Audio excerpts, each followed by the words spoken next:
Okay, let's get into it.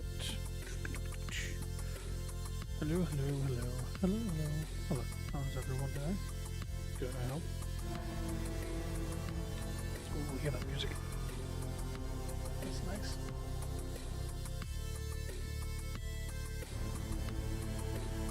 That sounds really good. Ominous. There we go. So I had to keep clicking it. That sounds awesome.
Okay.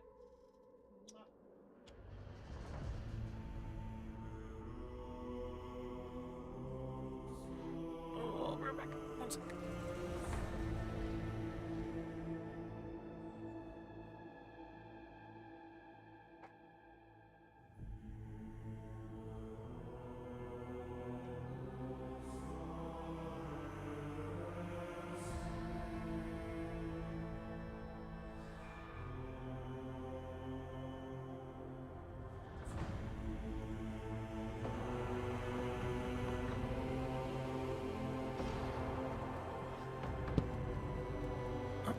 Alrighty.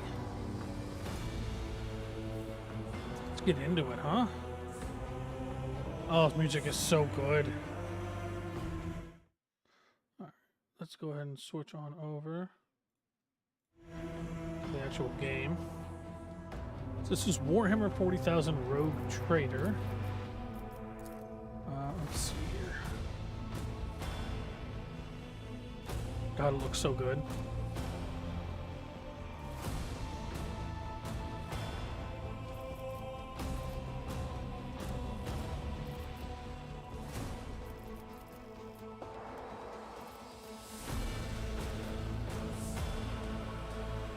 There we go.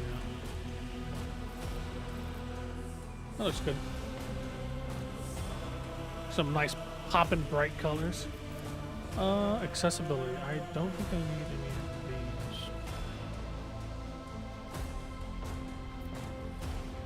these. Yeah, this is fine. I don't have any color blindness. Though you'd never know it by the way I dress. Okay. Photosensitivity warning.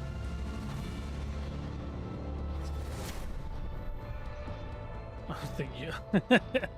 Eula. Okay.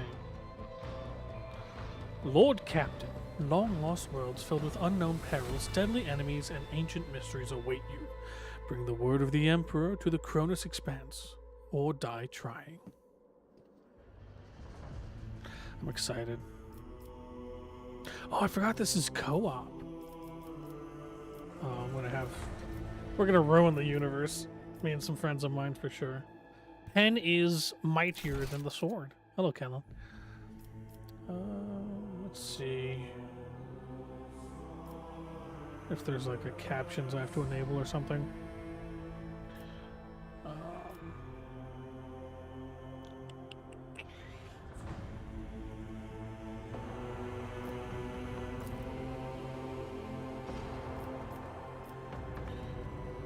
What the hell are you playing now? I'm playing Warhammer 40,000 Rogue Trader. It's kind of like Baldur's Gate. It's like a CRPG that has like turn-based stuff as well. But I don't know a ton more beyond that apart from it's in the Warhammer 40,000 universe, which I love, absolutely adore. Because it's just so over the top and hilarious.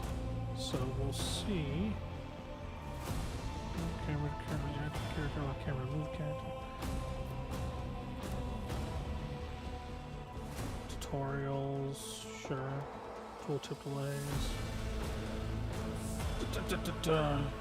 Okay, it doesn't look like I have to turn on anything, so that's good news.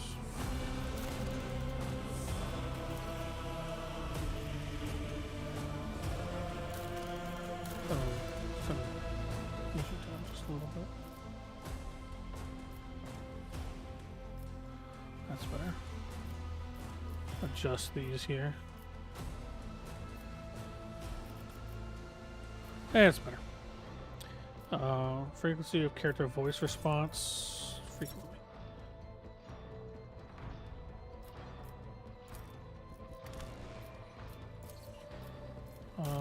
Nope, don't need any of those.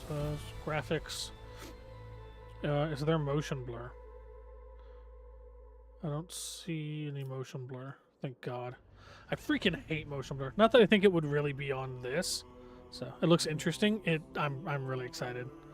So okay, well we got all our stuff taken care of. So let's just. Nope, not default. There's X. All right, new game. Let's get into it.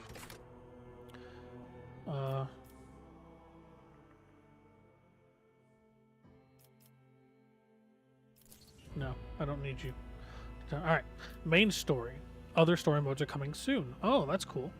Take up the mantle of a rogue trader, the scion of an ancient dynasty of daring privateers that reign over their trade protectorate and explore the fringes of the known galaxy. Darkness looms over the bloodline of von Valancius as it faces multiple threats from within its own ranks and without, as countless enemies seek to destroy the most daring and brave agents of humanity. It is up to you to hold the reins of this shattered protectorate and forge a new path for the von Valancius dynasty, currently finding itself in the vortex of wars, intrigues, calamities, and heresy. The stakes are high and rise even higher as you cross paths with terrifyingly powerful and ambitious adversaries in the darkness of the Coronis Expanse.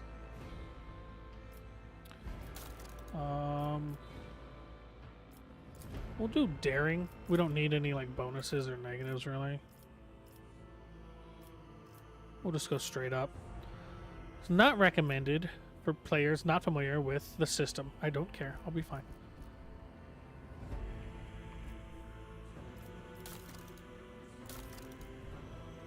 Alright. Choosing this difficulty is not recommended for players not familiar already with the road choices and implementation of the game. Yes. I accept the difficulties right against me. Alrighty. We can start with Hakata, Darius, or Baharder. I think we're gonna make a character. Excuse me. Alright. Let's make a custom character. Oh, now this man is looking to make a fucking deal. He is just all about business and nothing else. That is a businessman if I've ever seen one.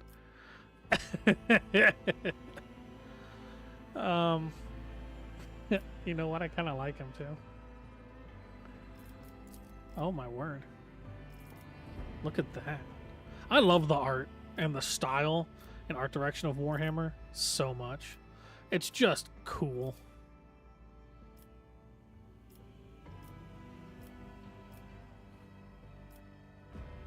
Because your characters can be so varied and unique, and it's such a ridiculous setting that really no matter what you do, it'll fit in.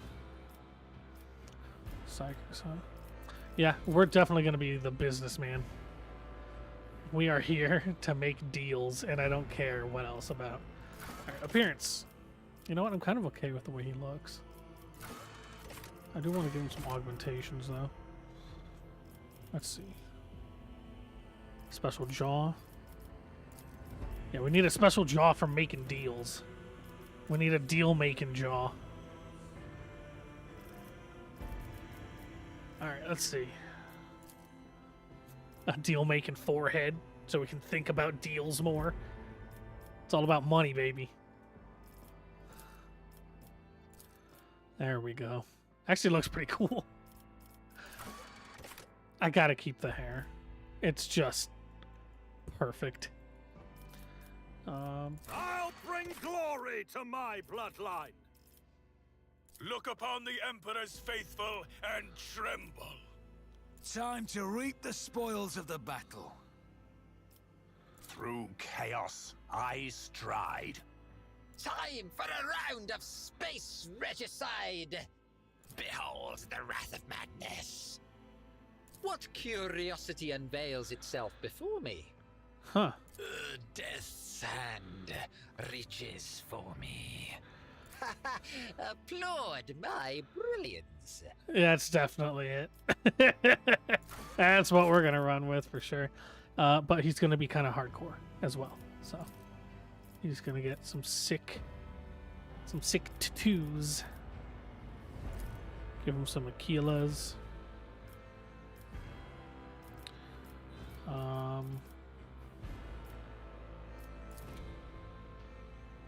Yeah. Give him some dope arm tattoos. Why is there... Oh, there's a whole other page.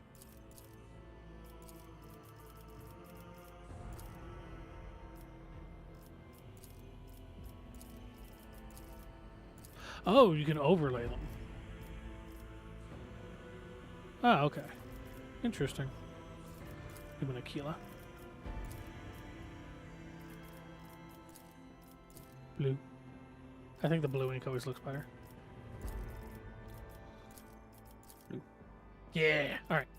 Scars? Nah, he doesn't need scars. He's a perfect man.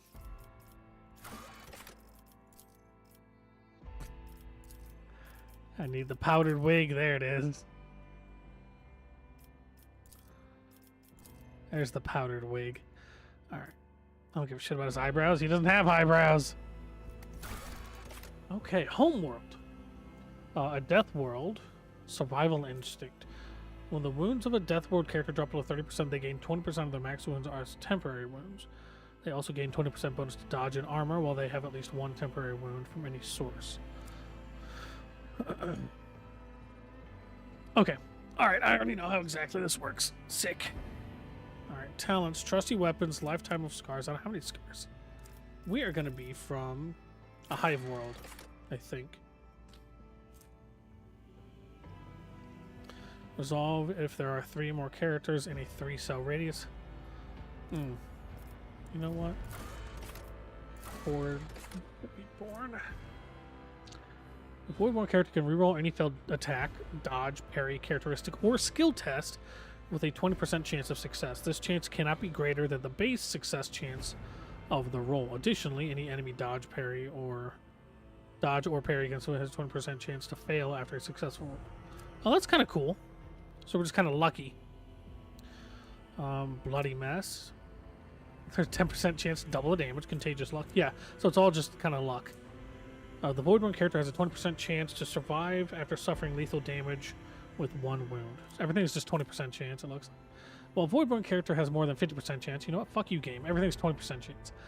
All chances of all creatures in a 3 are increased by 10%. Has all... Okay.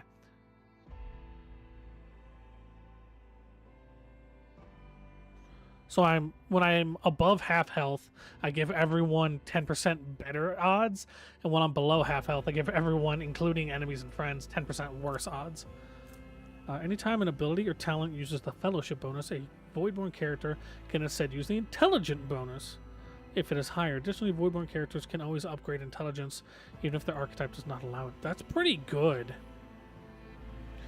So even if I want to make deals, I can make deals based on the numbers, boys. I don't need to sell ice to an Eskimo. I can just tell them this is better ice. Hi, Booper. Hi, my sweet bopper. Who you want to be in the game? If I find a Cyberhound, you will be. My sweet boy. Fortress World.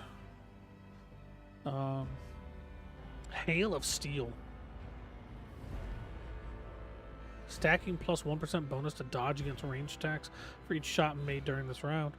The burst attack grants an additional plus 10 stacks of Never Stop Shooting. Never Stop Believing.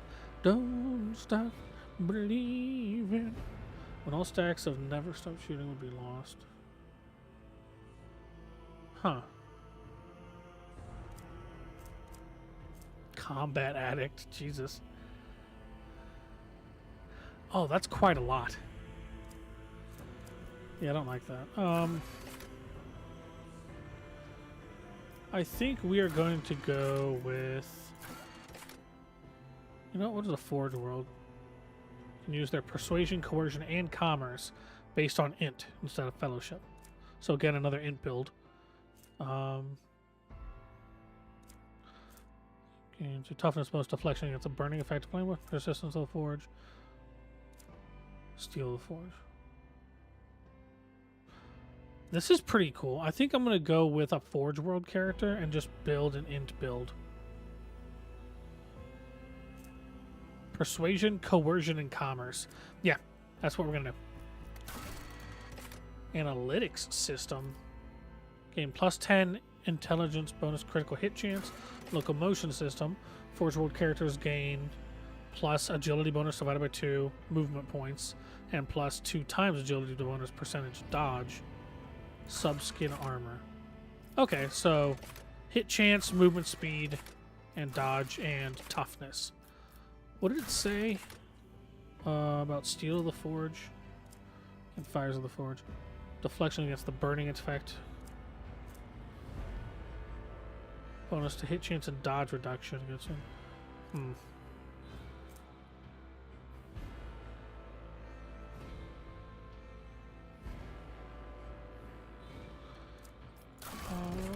I think we are going to go... It's better to move and not get hit. So I think if there's a cover system, I want to take advantage of it. So we're going to go Locomotion. Okay, here's our actual origin. What are we? Ooh, a Crime Lord. That's kind of cool. Okay, so Militarium Commander is like your literal military officer. A Commissar is a morale officer within the military. A Storm Priest is literally your priest. Navy officer, self-explanatory. Sanctioned Psyker is your wizard class. Noble is your kind of fellowship and command bonuses. Crime Lord. Surefire Plan. The Imperium survives and prospers in no small part due to the narrowness of its vision, but a rebellious mind and will such as yours could not be so easily constrained. The dark paths of smugglers and renegades that wind behind the facade of the Imperium society offer a dangerous refuge for those unwilling to bow to the law. You used to be one of those dangerous yet resourceful individuals. Surefire Plan. At the start of combat, the Crime Lord gains plus int bonus stacks to Surefire Plan effect. Activation of this ability consumes 1 stack and makes the next action stronger depending on the type of action. If they attack, they deal extra damage. If the Crime Lord moves, they gain extra dodge and parry, and if they use a non-damaging ability, the enemy suffers a -2 damage for 1 round. Alright, so intelligence and perception. Cool. Awareness and logic. Does anyone have bonuses to... Officer's coercion. Lore. Navy officer's commerce. Coercion and persuasion.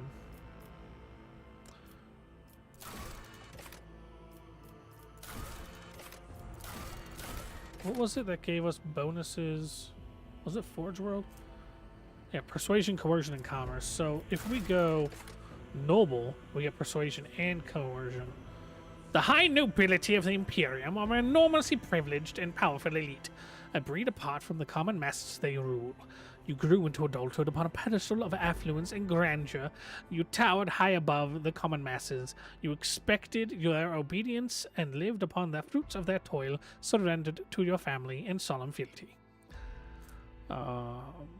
Anytime the noble's abilities affect the servant gains +5 to all characteristics until the start of the noble's next turn. That's pretty good.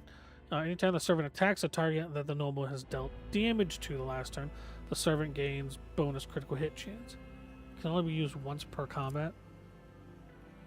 You, do something. You, go on. You are next. You protect me. You kill it. Okay, so this is just all about the servants. I think...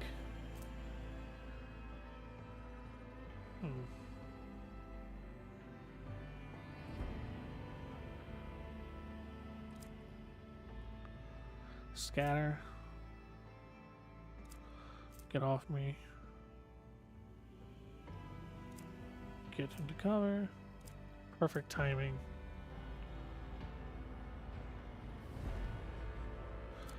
Do not falter. I think I'm still gonna go with Crime Lord because it just sounds fun. I'll be honest. I have no idea how it works, but we're gonna run with it. Apex of Brilliance. Illustrious Glory. Feat of Greatness. Logic. Logic. Okay.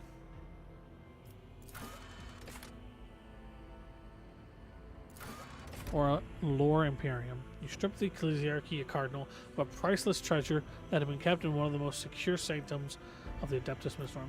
Feat of Greatness. We're gonna go with Apex of Brilliance. I turned an entire sector in my Den of Thieves because of the deal.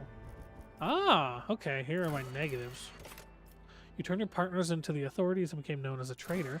You were arrested and thoroughly interrogated using creative and violent methods. An inauspicious deal with the wrong people resulted in the rise of a chaos cult and the horrific massacre of innocents. We'll go with carouse. Negative to carouse. Because I don't want to negative my commerce or my persuasion. So I'm going to go with carouse. Okay, archetypes. You can choose archetypes. Archetypes are development paths that your character follows. Each archetype encapsulates a unique set of skills and expertise and represents a specific combat specialization from the frontline warrior to the indispensable leader, preferring the command from the rear. Choose who you want to be in the grimdark future of the Warhammer 40,000 Rogue Trader.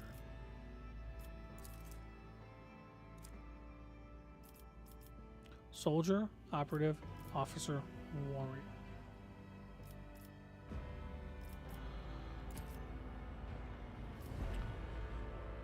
Soldier is a master of all ranged weapons. Exceptional melee prowess. Use their willpower and fellowship to improve the combat abilities of their allies, turn them into greater threats on the battlefield.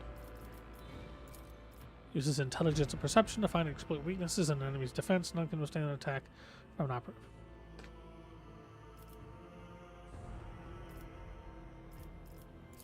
Grand strategist. Bounty hunter. Assassin. Oh my. Oh, there's a lot. I think we'll go operative, though. It gives me just tools.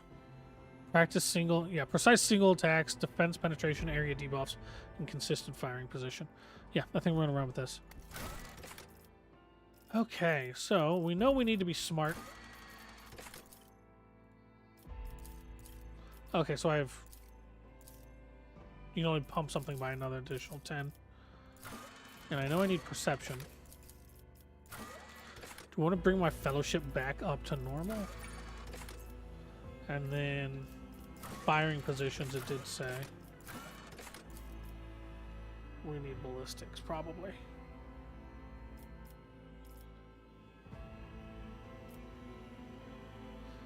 So logic, lore is pretty good.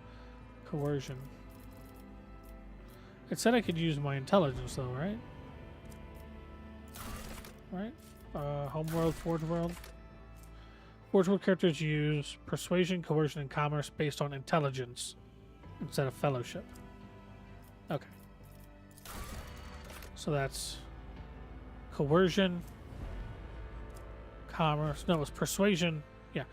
Persuasion, coercion, and commerce are based on my int. So these would be actually all int based. So they should be 45 as opposed to 30. Okay, cool. Yeah, I think that's what we're going to run with. Sword class or a firestorm class. All right. High speed and respectable survivability. is a modification of the sword class designed to deliver fire strikes against larger enemy ships, not shying away from engagement with a superior opponent. 1.8 kilometers in length, a third of a kilometer abeamed at the fins, approximately. God, they're so big, dude. Like, Warhammer ships are insanely large. The Von Valancius flagship is the mightiest void ship belonging to the Von Valancius dynasty. Every system aboard this frigate has been tried and tested in innumerable engagements. Its weapons and turrets deliver hard-hitting volleys with pinpoint accuracy. Its plasma drives are rugged yet reliable in extreme conditions. The flagship's size and maneuverability are perfect for pursuing smaller, faster raiders and for hunting the countless pirates, Xenos, and heretics of the Coronis Expanse. Numerous Von Valancius rogue traders have acknowledged the exceptional performance of the vessel, and with a few minor updates, the flagship has continued to faithfully serve the Von Valancius dynasty. We're definitely going with the Firestorm class frigate because I paid for it. What are we going to enter the name of our ship? Let me see.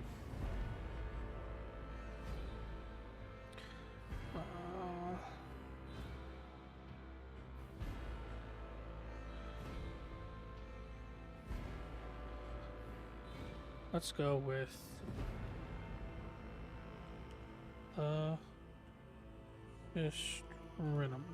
Pistrinum.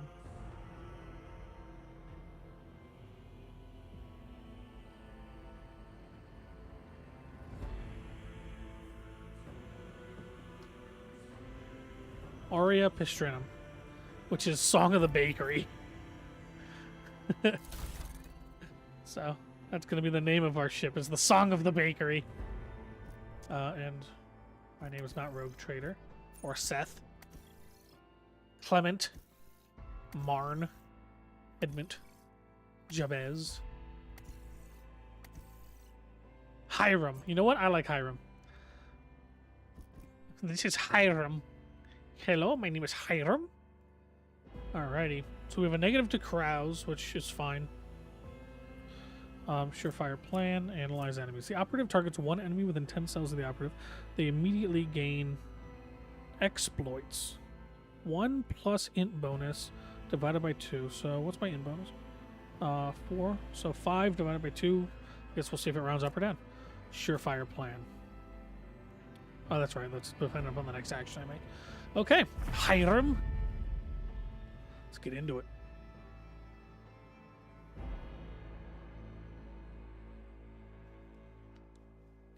Sorry that took so long. Character creation, you know how it is.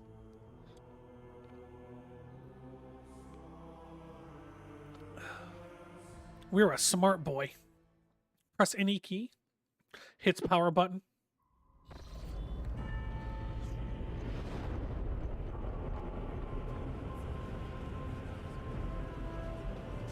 God, I love the music.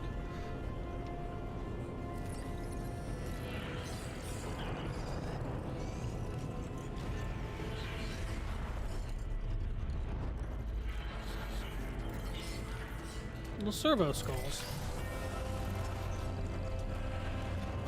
Least ostentatious religious statue in Warhammer.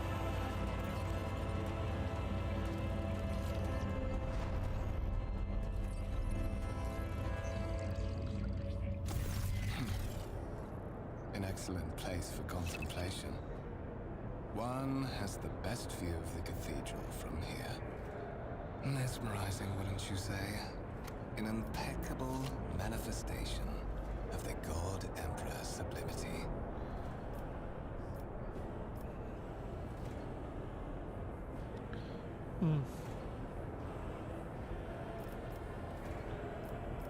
Have we met? Allow me to introduce myself. Conrad Voigtfear, Master of Whispers, in the employ of Her Ladyship Rogue Trader Theodora von Valancius. At your service. I haven't had the pleasure of speaking with you in person before. My last name is Stubbs, huh? Alright. Hiram Stubbs. My name is rather well known in certain circles in the Calixis sector. My regards. Naturally, the infamy of your Achievements in the shadows of an entire sector is not unknown to me. Your enterprising spirit and, if you excuse my bluntness, refusal to die are qualities worth saluting. It is as if you were carried here on the wings of destiny itself.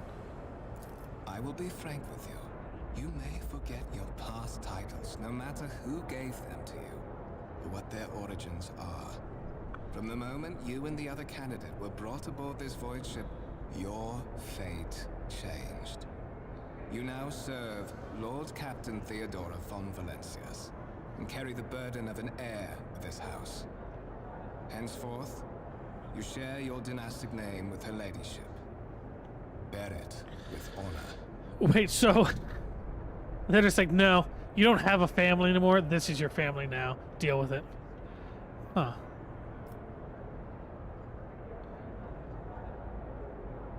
I assume you're from Golden Mine. Let us address it. But of course, I have come to invite you to a meeting with Lady Theodora. I imagine you have many questions for your patroness. I do. And I'm sure she has just as many questions for you. It is regrettable that you haven't yet had an opportunity to speak. It has been an arduous voyage thus far. The Lord Captain and Master Ethelthred von Valencias are conversing on the observation platform. Let us join them there. Some good voice acting so far. Okay, so mouse turns. WSD. Look at all these folks.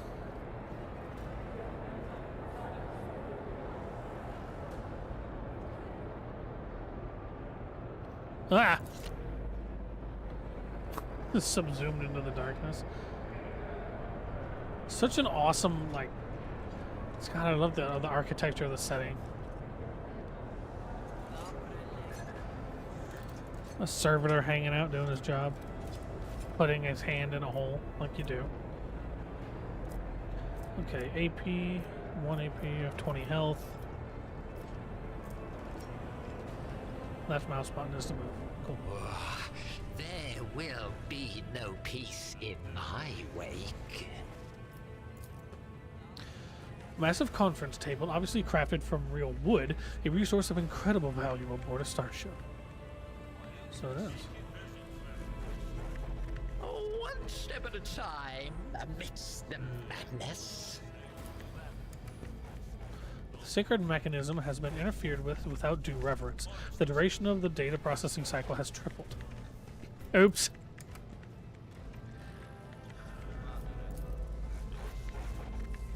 Incomprehensible information is displayed on a large screen above the cogitators. You can make out references to unfamiliar systems and worlds among the numbers and register symbols.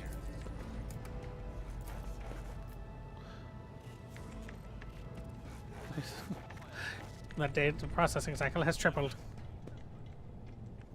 I heard the Seneschal gave the senior officers another public dressing down recently. I don't know what it was for this time, but Wassarian would latch onto any slip-up as an excuse to give someone an earful.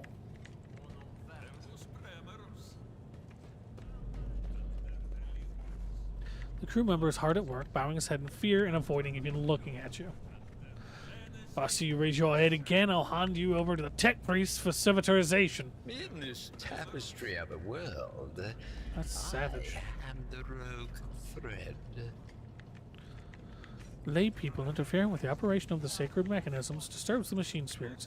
In the name of the Messiah, refrain from any further profane acts. Quit touching anything. My nerves are frayed. Man, this guy certainly has opinions about things. May his will strengthen my heart. May my humble deeds be the benefit of humanity. A candlelit altar with a copy of the 2348th volume of the Lex Imperialis and the Codex of the Sacred Laws of the Imperium. 2,348 volumes. That's insane. As you approach, something in the servitor's body begins to hum as if in response to your presence. After a couple of seconds, the noise subsides. Open the door. I like how the mouse isn't just a simple mouse. One of the Von Valencia's Like decorated. trophy rooms. Perhaps you would like to take a look around after your audience with the Lord Captain. I would. Especially that person just smacking some shit with a hammer. High tech enter. Yes, box. Bonk, bonk, bonk. Oh Jesus Christ! The servitors have gone berserk!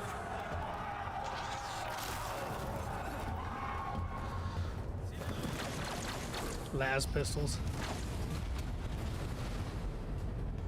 Cower before the mind's unhinged! Jesus Christ! All right, start the battle. Fire crew officer. You've been ambushed.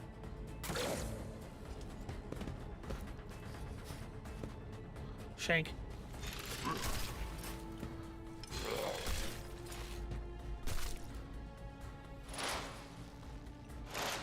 Joint analysis. Alright, movement. Pretty straightforward. Okay, so diagonal just counts as a little bit. Good. Movement points, sure.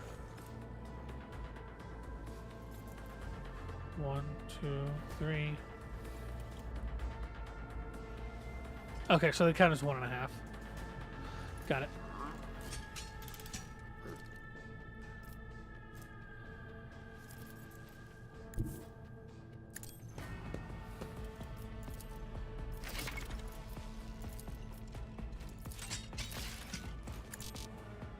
Through the smoke and gunfire! Bang! I did a substantial amount of damage, actually.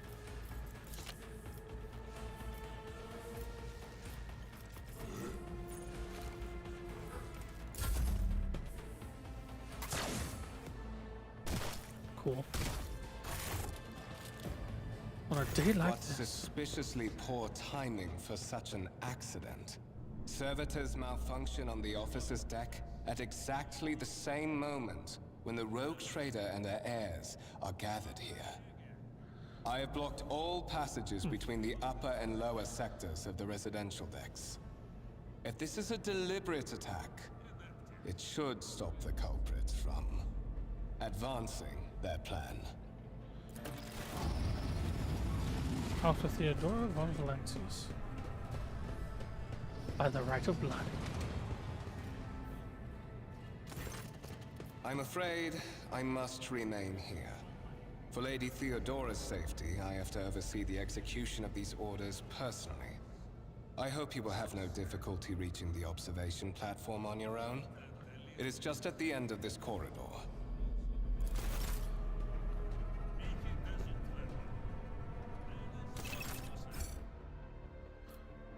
Map. That certainly is a map. What lies beyond? The wires on the server's head are still smoldering. It would seem the cause of the malfunction was the short-circuiting of the motive force. This is a spider turret. Tarantula sentry gun, constructed with the blessing of the Adeptus Mechanicus, uses standard template construct in the manufacturing of the Kiev gun. The Lehman Rust battle tank, reclaimed and restored by the grace of the God Emperor, and the first to breach the capital walls during the pacification of the Vortez Chaton. What are these? Violet alloy, which would upon closer examination turn out to be a handcrafted object. Symbols carved with a primitive tool are visible on the surface. There will be no peace in my wake. I'm going to turn down. He talks just a little too much. There we go. A black shard resembling obsidian. If you look closer, you can discern a strange, barely perceptible glow inside the. No, fuck that. I already know what that's from. I ain't touching that. Gold amalgam interspersed with sparkling particles. A hologram of what would be an item. Is no doubt solid, but its surface shimmers and changes hues as if someone has captured a piece of turbulent sea within the rock. A strange object that resembles sea coral. The porous surface is pitted and a sign it has been underwater. A gray-green crystal with white veins. A low hum can be heard coming from the artifact. Is there anything else I can examine? Should I head again? I'll hand you over to the tech. Yeah, for authorization. The exhibit is unfinished. Another symbol of House Valencia's valor will be displayed here at some point in the future. One step at a time, amidst the madness. Your lordship, do not worry. All threats have been eliminated. It is absolutely safe here. Your lordship. I like that. Hello, servitor. You gonna turn on me too? Trash.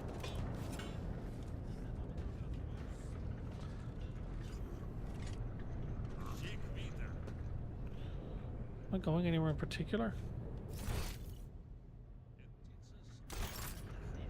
Tapestry of a world.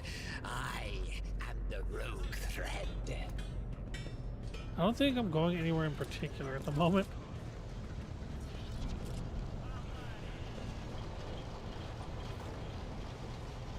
There's a bunch of tech priests, sanctifying. Oh, here we are. I guess that's where I was supposed to go. Edelthred.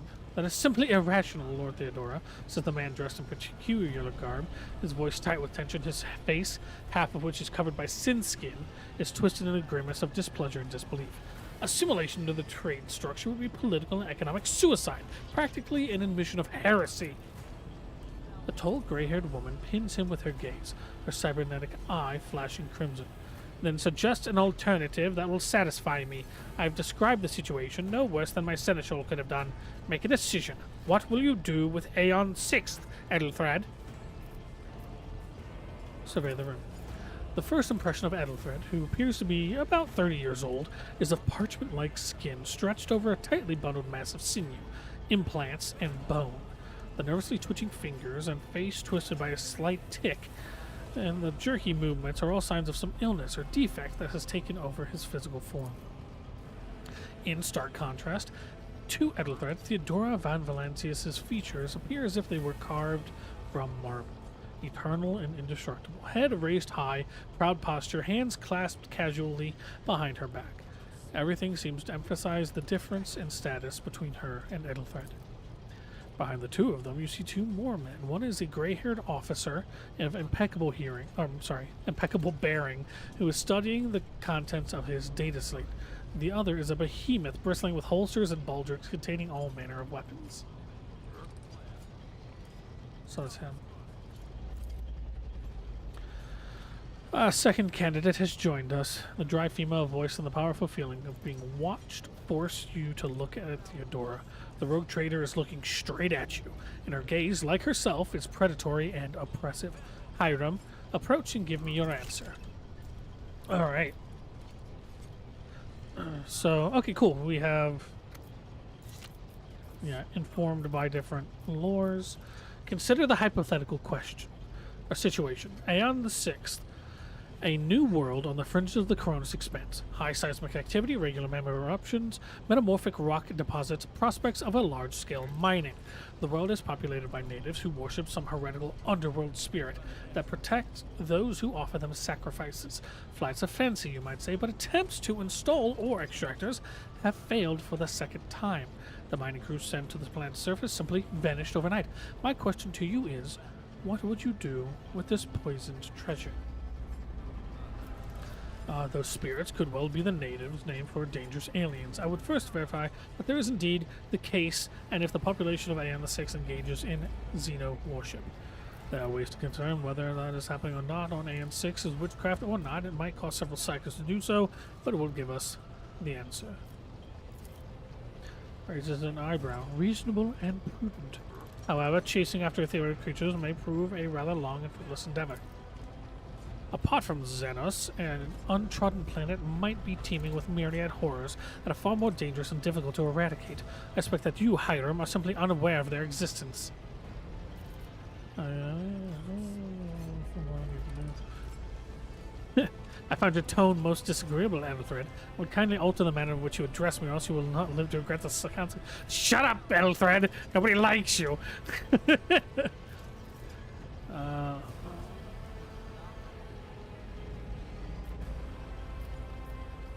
Which I understand was still more than you could do, Edelthred. The color drains from his face, which distorts his features further. Insolent, ignorant upstart! How dare you! Ethelthred. Theodora's tone renders him silent. I believe I gave you an assignment on this ship. Explain to me, then, why my senior congregator is still dawdling about the officer's deck, instead of proceeding to the middle decks to commence the inspection of the compartments in his purview. I beg your forgiveness, Lady Theodora. Your presence has such a profound effect on me that I well forgot the time. He bows ceremoniously and takes his leave without sparing you another look.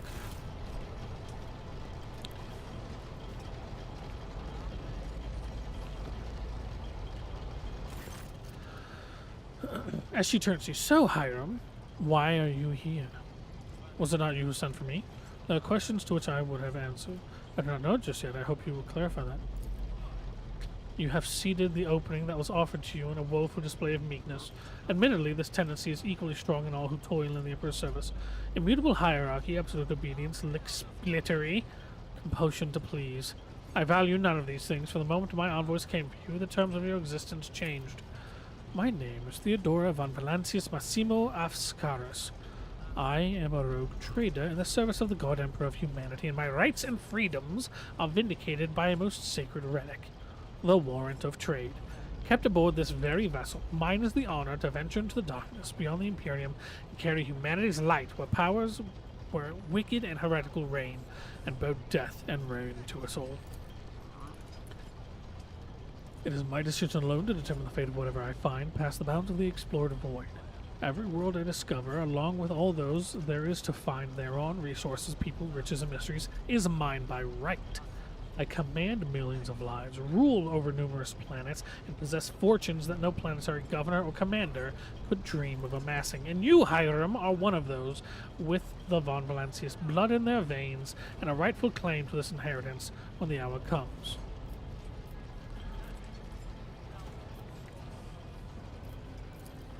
Naturally, there are other heirs. Some have yet to arrive on board, but you have had the pleasure of meeting one of them. Ethelthred may be somewhat disconcerted by the scale of the responsibilities that may potentially fall upon his shoulders. However, I have a good feeling about him as a candidate. Blood right alone is not enough to earn the high honor of becoming the bearer of the warrant of trade. Nonetheless, your abilities and talents may yet prove useful, if not for the role of Lord Captain, then for that of their closest ally.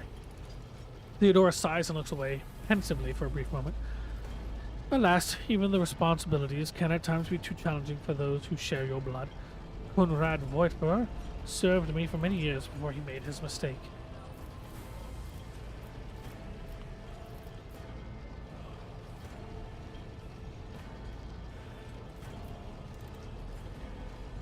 Huh. The Master of Whispers is related to you. His kinship to me is most distant, as is yours. Nonetheless, he does bear the name von Valancius, even if he avoids using it publicly, and as such, strictly speaking, can be considered my heir. That door, however, is closed to him, but for his performance in his current role is satisfactory. Or it used to be, at least. Impatient. I'm rather fond of impatient people. They are not as quick to resign themselves to circumstances and more eager to show initiative. Even if I choose Ethelthred as my successor, I will still require loyal advisors. The skills and knowledge you acquire in your former life may prove invaluable here in the Corona's expense. One could not, in good faith, describe your background as one of exemplary service of the Imperium. However, Theodora permits herself a sly smile, I am intrigued by you and your past. To have survived and prospered between the letters of the law is a rare achievement among those in our circle. You are skilled in the art of taking risks and cutting corners. Trust me when I say you will have sufficient opportunity to apply this talent for the good of the house. Moreover, Theodora inclines her head slightly, your remarkable mental abilities were noted in your profile. If we can find a way to exhibit them in the service of the Von Valancius dynasty, well, so much the better. Thank you for clarifying. May I ask my questions now? The vox affixed to Theodora's attire suddenly comes to life, but all you can hear is an unintelligible noise. She winces, shuts off the transmission, and gives you an imperious nod. I have some time before the navigator gives the signal to initiate the void ship translation out of the warp, and my presence is required on the bridge. I already know those things. So, navigator. A navigator is a mutant that directs your ship through the warp. Translation is going in and out of the warp. An incident took place on the officer's deck. Some servitors went berserk and attacked the crew. Is that so? Perhaps the technomats were careless during maintenance. Or it could be the war playing tricks on us in spite of the Gallowfield. Or perhaps there is something to all the stories about the ship being possessed after all. Adelard. Abelard. Oh, excuse me. The gray-haired officer gives the rogue trader a look of cautious disapproval. Lady Theodora, for the God Emperor's sake, surely do not intend to start repeating idle rumors spread about by uneducated riffraff.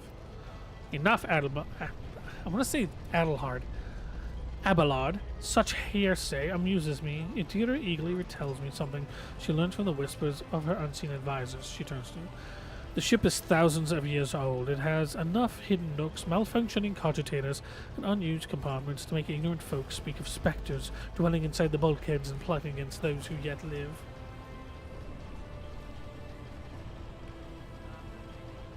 Let's see here. Where's your ship headed? The Rycat system to the domain of Rogue Trader Winterscale. One of my peers and rivals. Only 3 rogue traders exist in the Cronus Expanse, and each of them possesses resources comparable to mine. Perhaps you will one day assist House von Valencius in surpassing both of them in affluence and splendor. I set the course for Rycat on the demand. Theodora grimaces. She gives you a stern look, then shrugs.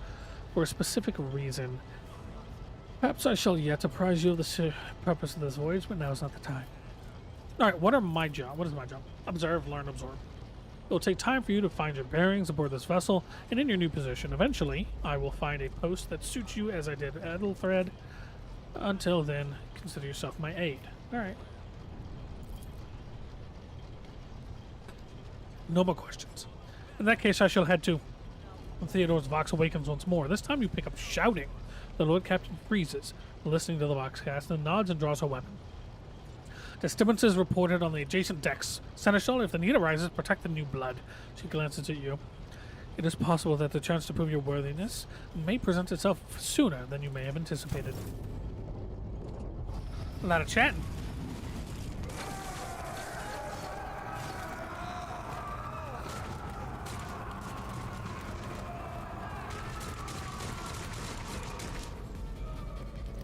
Ooh, cultists. Poor souls! You have been ambushed. The battle begins.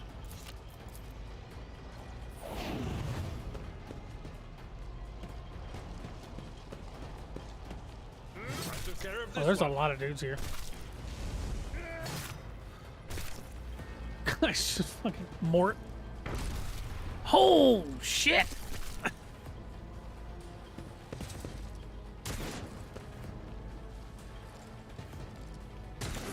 Ow! What the fuck?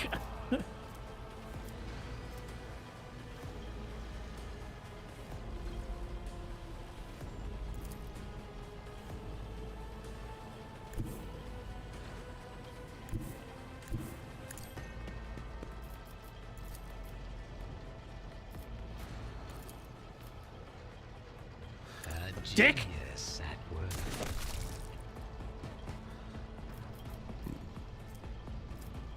Okay, so these are movement and action points, I guess. Right? Yeah.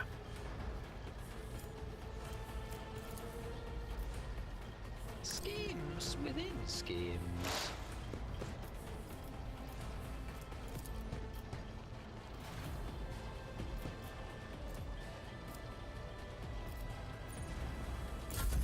Okay.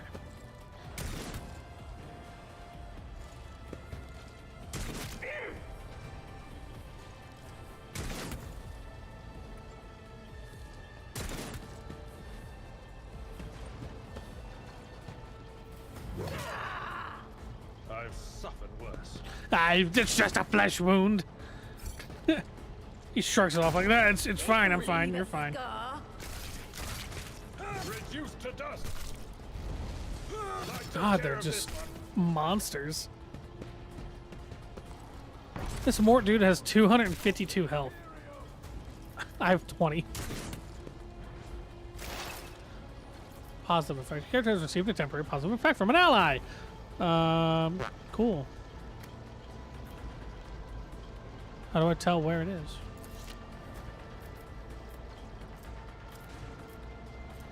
Surefire plan. Kill them.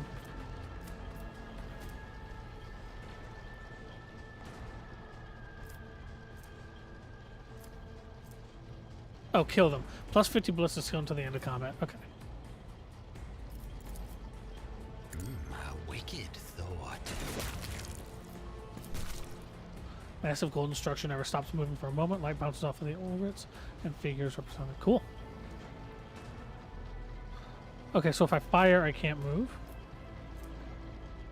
Is that how that works? Interesting. Momentum. Veil degradation? Oh. Okay, so you have to move and then act.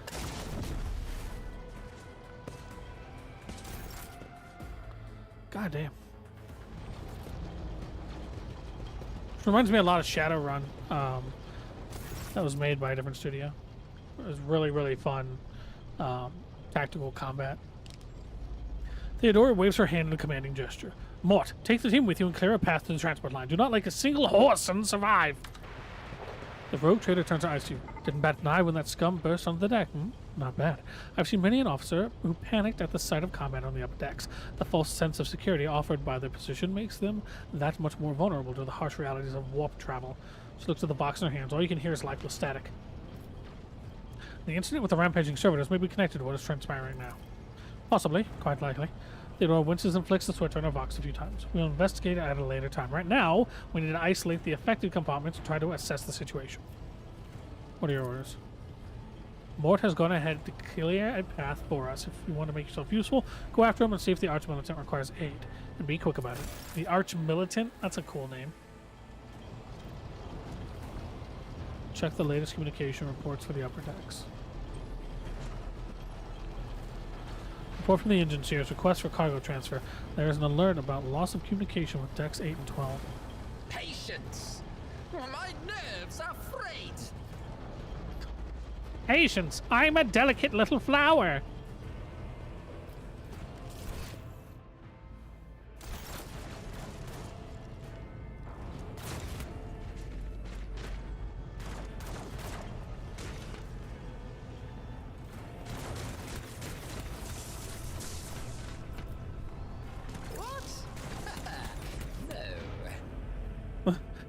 No, never. I couldn't.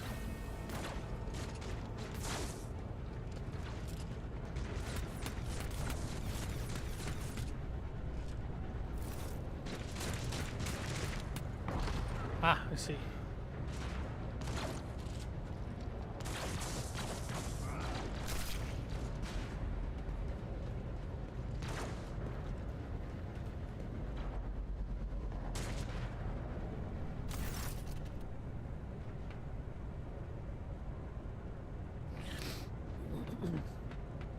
Excuse me. Conrad Voigtbeer. Let's set a sigh of relief upon seeing you. Thank Providence you're alive and well. Always on time, eh, Conrad? Hey, Conrad. The moment we finish chasing the riffraff around the deck, you show up. Always just after the fighting's done. You could set your chronobite. Pointer looks away from the Arch-Militant to you. Mort, pull yourself together. The Arch-Militant looks back at you. What did the Lord Captain send you to chevy us along? We're all done here. I'll report right away. Pulls his box from the belt and hurriedly reports on the situation.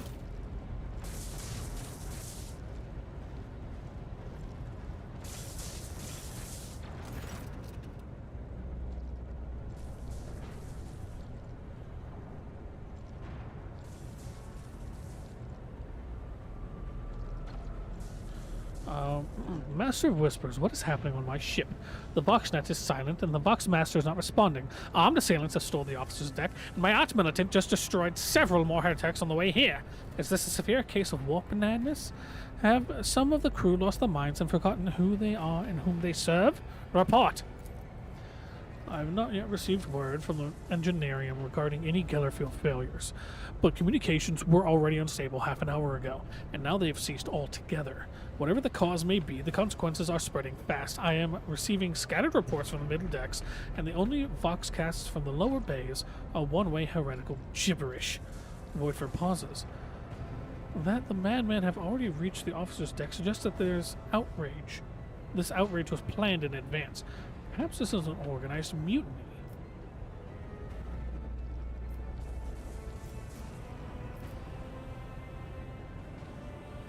We must provide immediate assistance to those on the middle decks. Perhaps then we might stop the wave from spreading. First, we have to confirm that the bridge and the navigator's sanctum are secure, and I have the means to do both at once. The expression changes as her eyes flash ominously. She looks at Voidmer.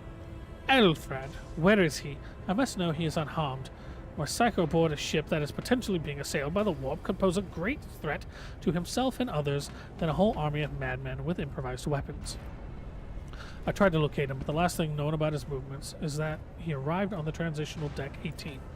Lost it. Master of the Whispers, find Elfred immediately. Seneschal, locate Lass and the Sister of Battle. Both are to remain at my side. Arch-militant with me. I must go to my study, and it appears that we might encounter heretics along the way. Hiram? If I may, Lord Captain. Voidford's voice is soft and cautious. Transitional Deck 18 is at the heart of the disturbance, and if our goal is to bring Edelfred back, I could use some support. After all, I am not as adept at directly confronting enemies at the house as the esteemed Arch-militant, and taking into consideration Edelfred's psychic powers... Alright. I guess I skipped it on accident. Oh, okay. Then it is settled. Hiram, find Edelfred and bring him here, in whatever state you find him. The elevator, she points at the massive doors, leads to restricted compartments, such as my personal chambers and the bridge. Do not let me down. I require you both. Do you understand? I cannot promise I won't lose our dearest heir somewhere along the way. Conrad, keep an eye on our spirited guest. You are personally responsible. Mort. I can't promise I won't lose him somewhere along the way. Because I'm a shitbag. Alright, onward we go. Are you ready to head to 18? It's a long walk, and you don't even have proper gear. Since I am a more important person here, you can go in the front to shield me from potential threats. I shall make do. Lead the way. Of course you will. He rummages in his pockets for something. Ladle Theodore would never have someone she can rely on as one of her heirs, but that is no longer relevant.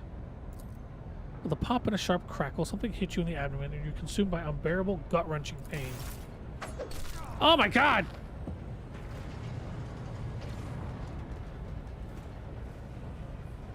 You shitbag!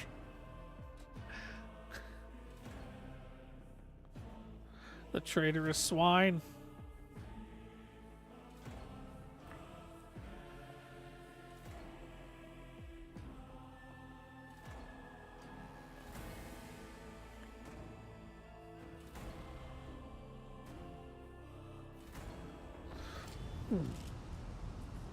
Am I gonna be a sacrifice? Ah, you dick! Careful, careful. Be gentle with our guest. He has an important mission to complete during our visit to the Warrant Chamber. And for that, I need him breathing. Oh, you are back with us, I see. Delightful. You a two-faced scum? How perceptive of you. I'll help you with the next insight. I need you here for your blood. You have the option to share it voluntarily, or I will squeeze it out of you myself. We are in the anteroom of the Warren Chamber, this void ship's most hallowed vault. There, beyond those gates, lies the relic that gives Theodora all of her power. Okay. The sacred Warrant of Trade. Only one obstacle remains on my path to obtaining it.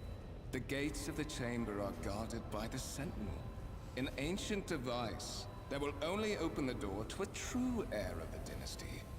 I expected to do this part myself, but never mind. You will offer your blood to the Sentinel. What is it, inbred? Is your blood too thin for the Sentinel? On the contrary, The Dwarf's blessing has raised me too much above your kind, Von Valencius. The Sentinel refused to submit to me. But you can help. After all, isn't that what family is for? What sorry excuse do you even have for your apostasy, you sordid, wretched piece of grok shit? Wretched? What do you know about wretchedness? Theodorus Kerr. Are you hoping to buy a grain of her indulgence with your blind loyalty? Oh, I know this delusion. But thank the gods it no longer has power over me. Humanity can rot. I no longer serve mortal kind. Heresy! Once my work is done, I'll make that pompous wench Von Valencius watch as I sacrifice her entire dynasty and commit their fate to the gods. And you will be the instrument by which I will accomplish this righteous act. The blade flashes in the dim light and drops of blood appear on your palm. For a brief moment you feel nauseous, your head is spinning, and the quiet whispers begin to flood your mind. More and more sourceless voices echo each other, drowning out their own thoughts, placing with a single urge. Go to the gate. Go to the gate. Go to the gate.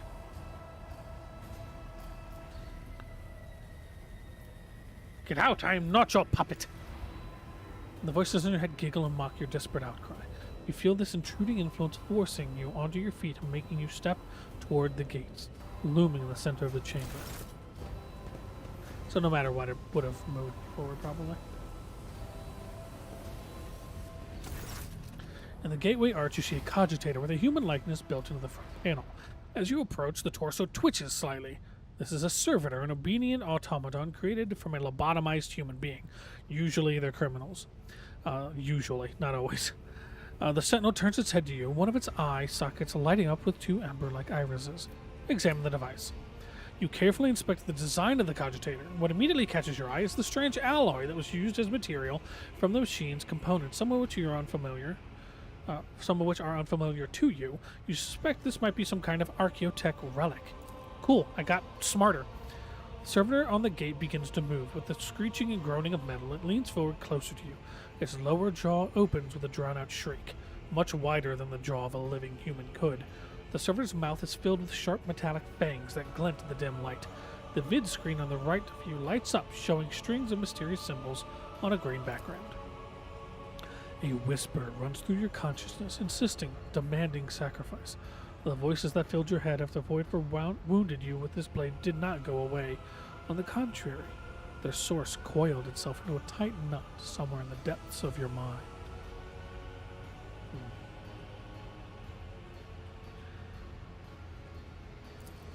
The servitor looks noticeably different from the ones you are used to. Its skin covering is stitched together with copper thread, and its head, and it has metal hinges in place of the standard joints. It seems that the creators of the Sentinel did everything to ensure that the service life of this unit would be much longer than that of ordinary automatons. Look back. Did you forget something? I suggest you hurry. You look around in hopes of finding at least something that could work as a weapon. Your search is in vain. The chamber's anteroom is completely empty and in perfect working condition. Nary a broken panel or a protruding piece of rebar in sight. I don't have a choice. The Sentinel's jaws clamp around your hand, puncturing your skin and sinking into your flesh. A few dark drops fall into the servitor's throat, and immediately you hear humming as the servo motors start up and pumps stir into motion. The vid screen of the cogitator flickers. Several long minutes pass. The Sentinel's jaws remain closed, and you are beginning to feel sick. Perhaps if you were to lean against the gate, you could catch your breath. Maybe you can close your eyes and pretend none of this had ever happened. High levels of caustic humus. The subject is in a state of heightened stress. Do you require assistance? Oh my. Do not understand where this quiet voice is coming from, crackling like static. Is it the Sentinel? The cogitator? Is it a figment of your weary mind? Whichever it is, you can clearly hear every word. Yes. Yes, I do require assistance. Pain shoots through your head and subsides just as quickly. It would seem the entity coiled in your consciousness does not have the ability to do you any real harm. Request accepted. Initiating defense Oh, hell yeah. protocol.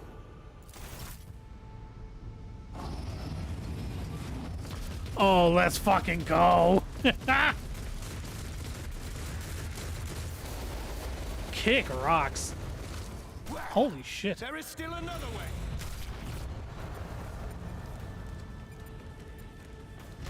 I don't feel so good. I'm still at full health though, so that's good news. Old injury. An injury that wasn't healed in time. It can be healed with a medikit, but it requires passing a medikit skill test to succeed. Too many injuries reduce the character's resolve and cause traumas.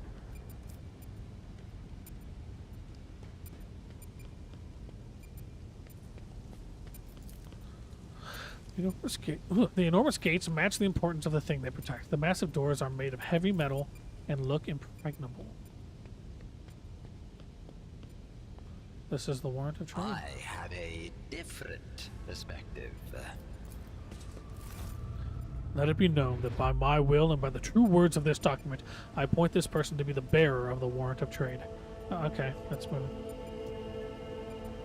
I'll just let it go.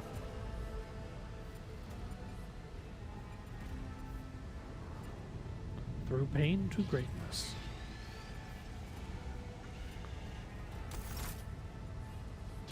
Escort the child of the house to safety.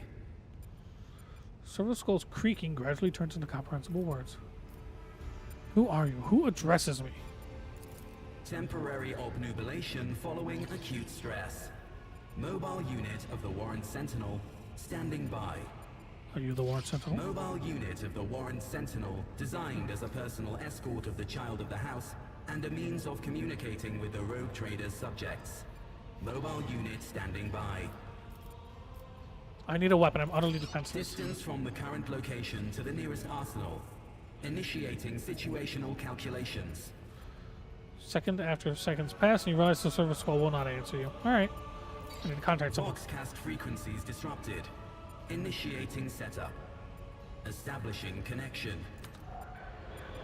In place of the mechanical screeching, the service call's box projects the voice of Theodora von Valancius, distorted and ridden with static, but still recognizable beyond a doubt. Foxmaster, restore communication with the Navigator's Sanctum.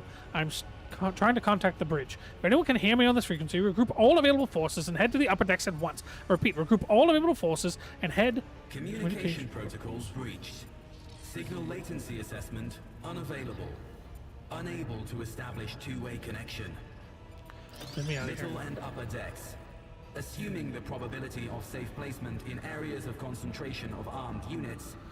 Calculating.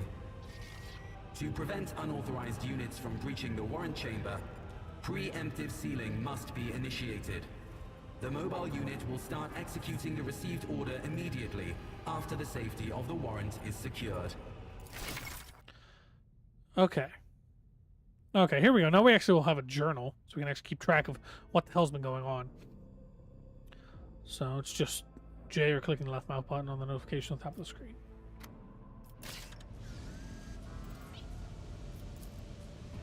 Let it be known that by my will and the true words of the document, I appoint the person to bear the warrant of trade, still well known in their dynasty, the great mission, to be the paragon of humanity, unbroken by adversity, to walk bravely first into darkness, to unite and reclaim humanity, to triumph over nightmares untold, and to boldly reigns of fate, to walk steadily on the road of thorns, through pain, What lies etc. beyond?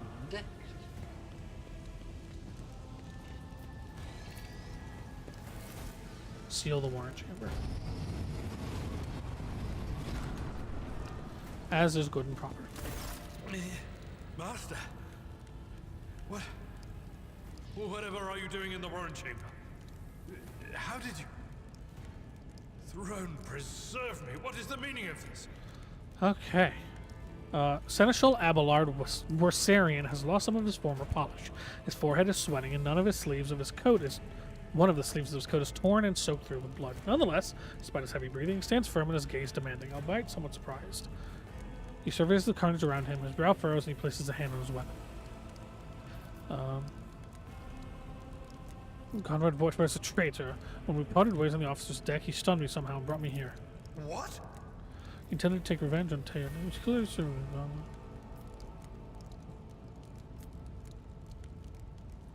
The holy gods of the wall. Serving the gods of the wall.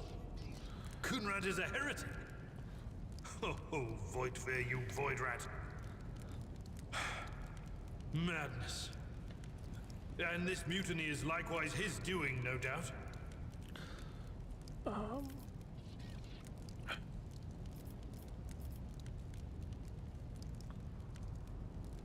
These matters of etiquette for another time. Absolutely. With the Lord Captain's permission, I shall give you an hour-long lecture on how making use of proper addresses corresponds to showing due faith in the God Emperor's anointed. For now, however, we have more pressing matters on our hands. You're in a bad way. I can treat your wounds. I have a Medicaid kit. And for the love of the throne, now is not a good time to be walking around the decks without means of self-defense. Sniper rifle, armored body glove, and a medic. Let's fucking go. Inventory. Oh, I don't get to change my actual outfit. That's a shame.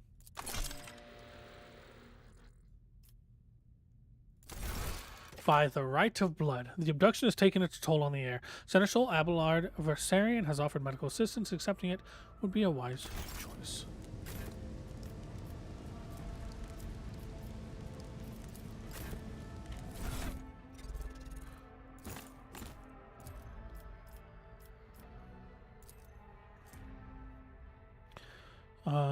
Contains various cataplasm patches, antiseptics, and synthetic skin application.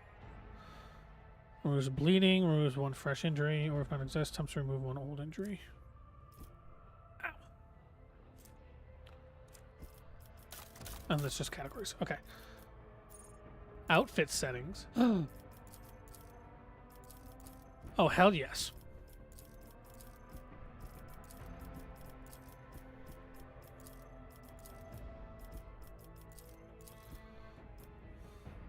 Ooh, I like the blue and orange.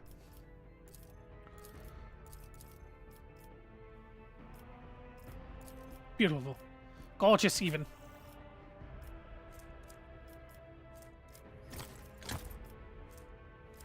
Sure, we'll just give him 2 medikits, I guess. Why not? Ow. Wait, you know what? It said I couldn't equip it, did it?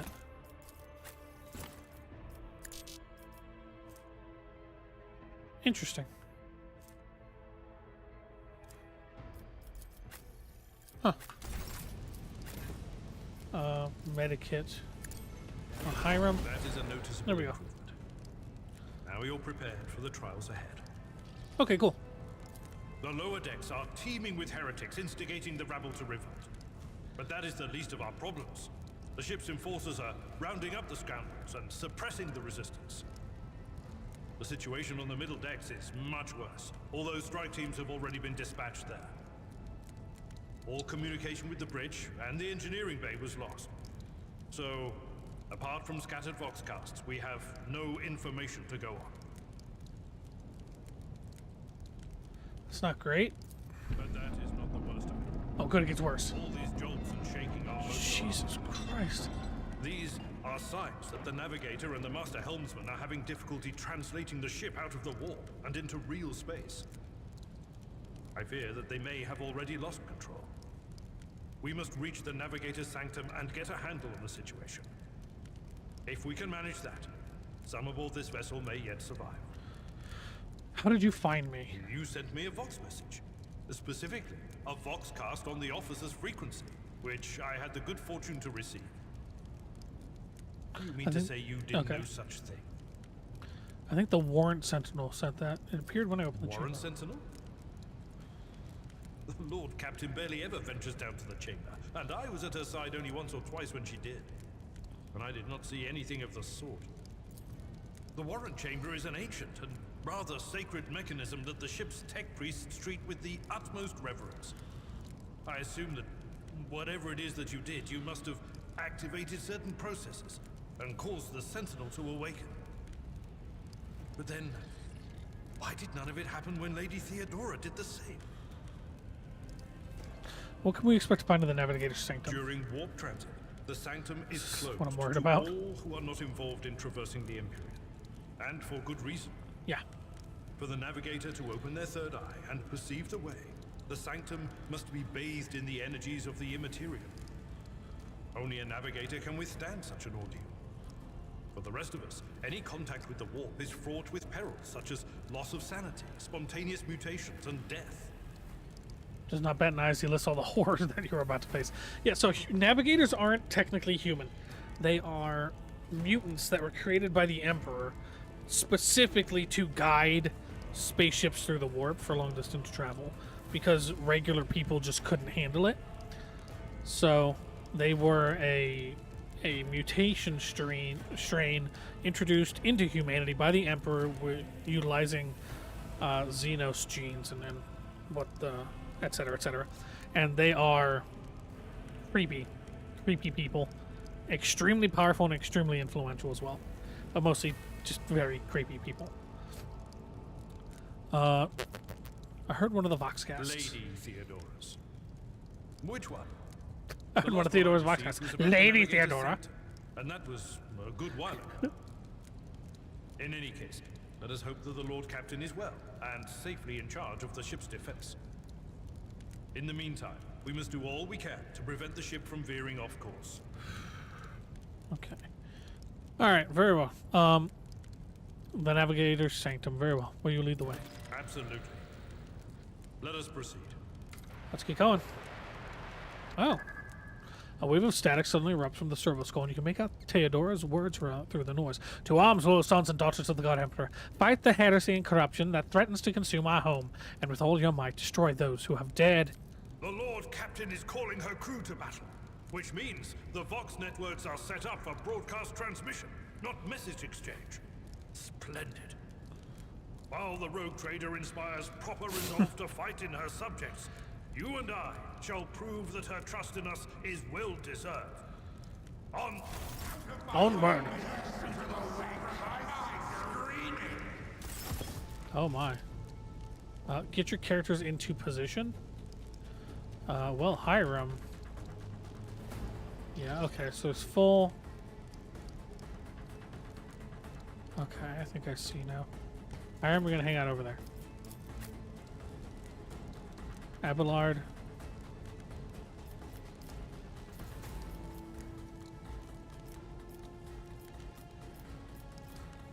How about you can hang out right here?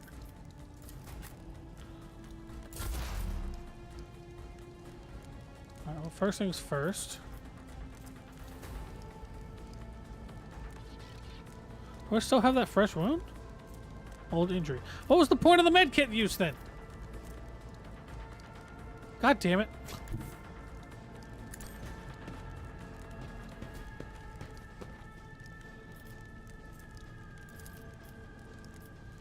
They're all just cutthroats.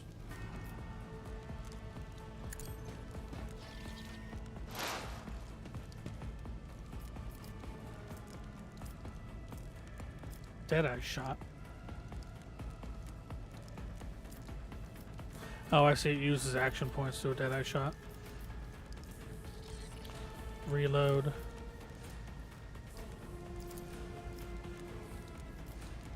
Bang. Oh, God. That was awesome. Cleave. Strike.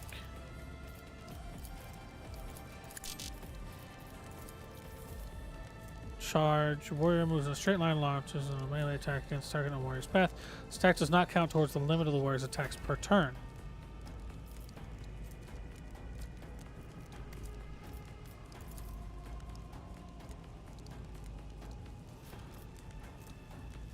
How far? Oh no, 6 cells.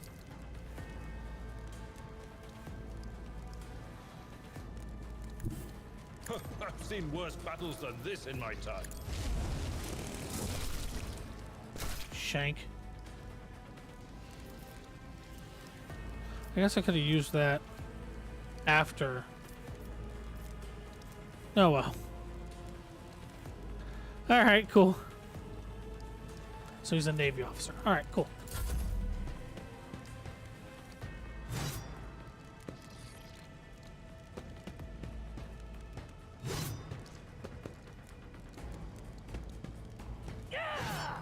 Jesus, dude. Alright, there's a more powerful one.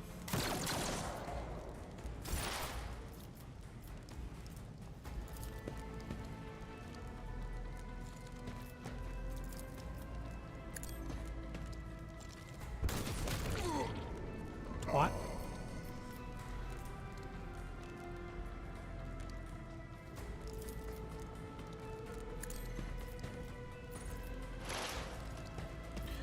And then his turn. And we are going to cleave. It will be done. Achieved. Oh, goddamn. That was awesome.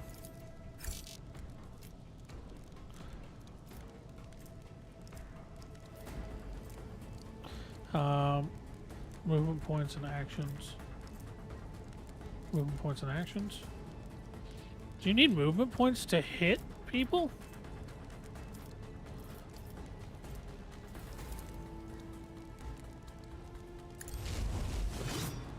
Aha! We'll charge out of a... Okay, cool. So you can just charge 2 positions. Good to know.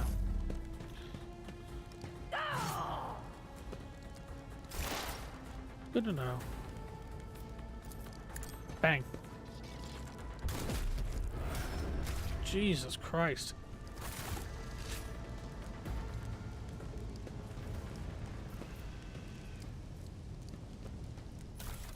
Oh, sick.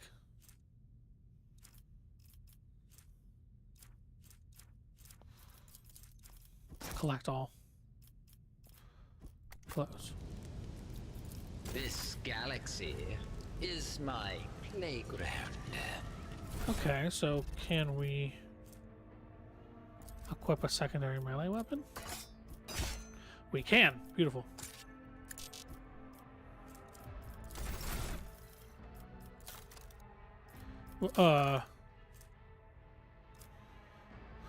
Okay, 1 rank available. Choose a skill. Oh, does it go in a circle? It fills up in a circle. Okay.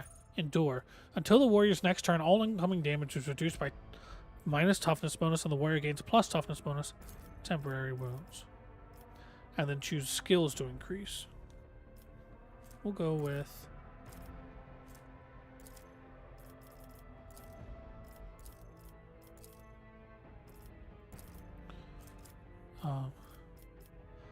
why are these thumbs up?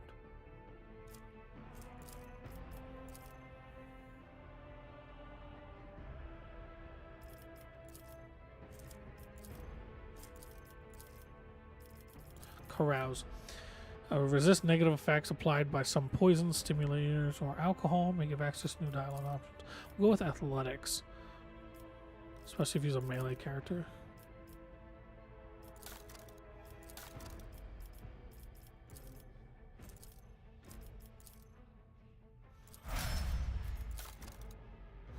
Reputation.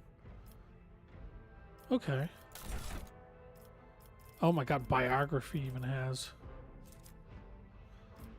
Iconoclast, dogmatic, and heretical.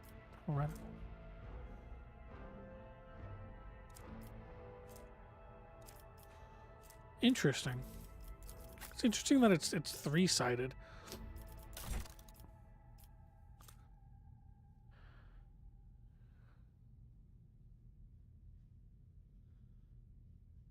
Oh, I see. So I guess he just didn't pass the skill test. All right. 1 rank available in operative. Choose a skill. Wait. Oh, it's just choose a skill. Oh, okay. What do we want to take? We can get just more logic.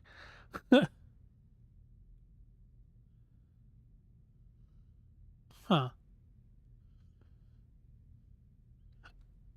Ooh, excuse me.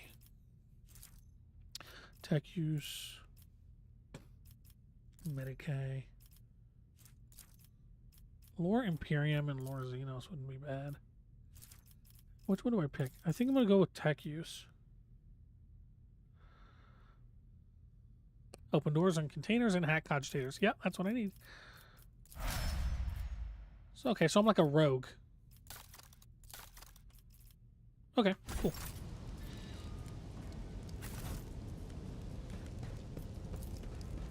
To the Navigator's Sanctum.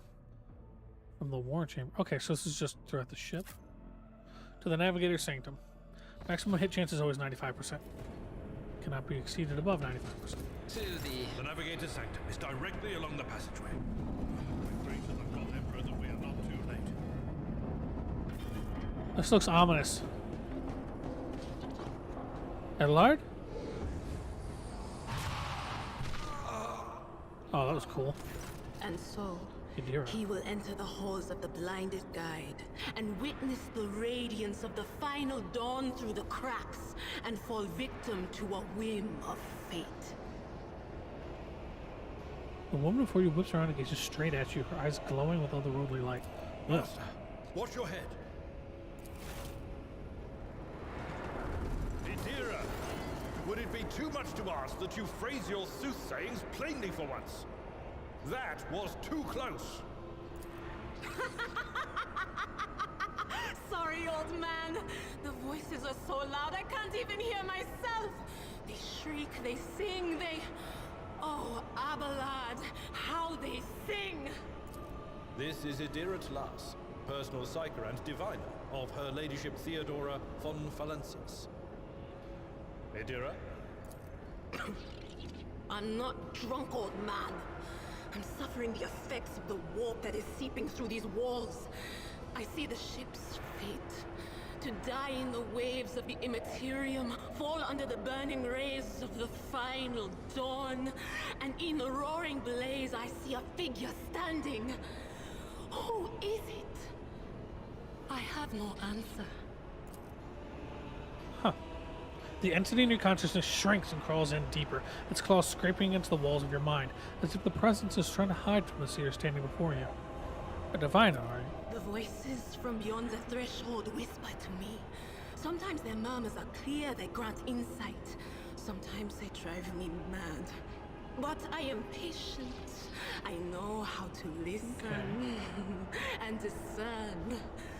But now, with this clamor around me, too many voices, too loud. And you are von Valencius, one of Lady Theodora's heirs. Well then, Is it we finally meet. Theodora or Theodora? You hear a few clicks from the relays on the servo skull, which has followed you all the way here, and Theodora's scrambled words give way to a voice vaguely familiar. Officer's frequency. To all who can hear me, those with a weapon in their hands are to gather on the officer's deck at once. I repeat, gather on the officer's deck at once and prepare to launch a counterattack. That's Edelthrat. Oh, Emperor's Providence. The other heir lives as well. Quickly, we must head to... Not so fast, old man. If we drown in the warp, Lady Theodora's heirs won't be any good to us.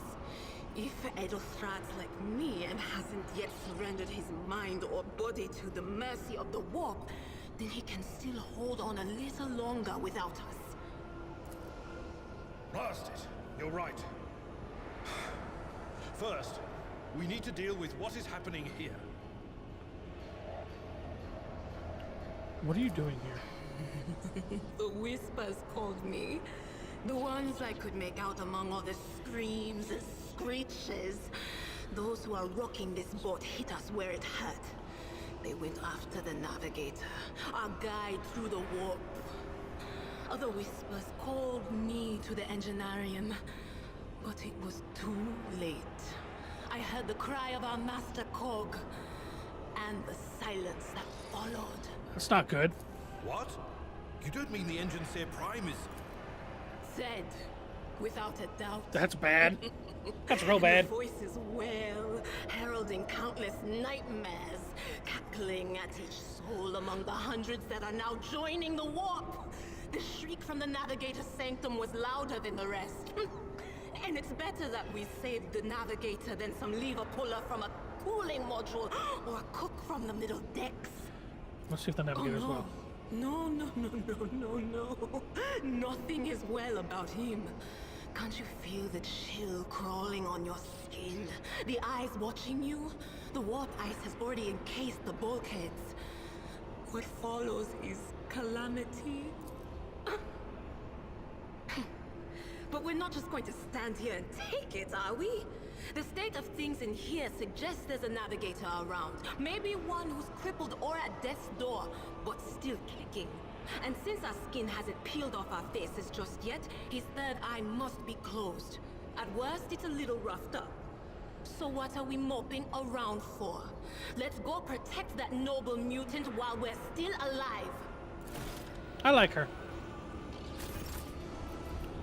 Alright, Psychic Shriek. Analyze enemies. Or warning. Psychic increases the target's dodge and parry by 10%. That's nice. Strike and Lightning Arc. Chains up to 4 targets within a 3-cell radius, dealing Psyker's staff power level. Times Psyrating plus Psyker's willpower bonus damage each. So, 1 times Psyrating is probably Psyrating 3? 2? Plus her willpower bonus, which is probably 4 or 5. 6. That tracks.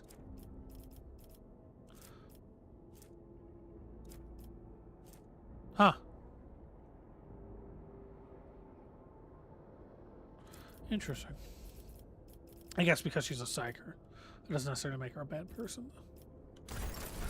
Okay. So she has a psychic staff. Gives +5 willpower. Window staff power level 6 gains the lightning arc ability. Okay, so the staff's level 6. She has a pistol. Last pistol. We'll give him a last pistol as well. There we are. See if he can dual wield.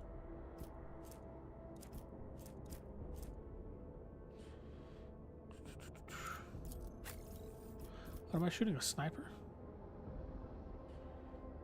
That's right. Okay, cool.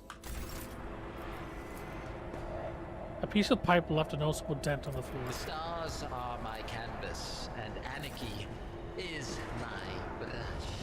Let's open this first door. Don't keep our master waiting. Evil Psyker.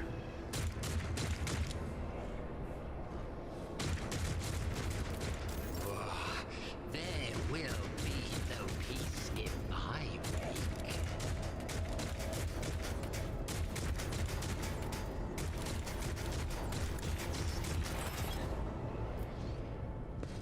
Your character's into position.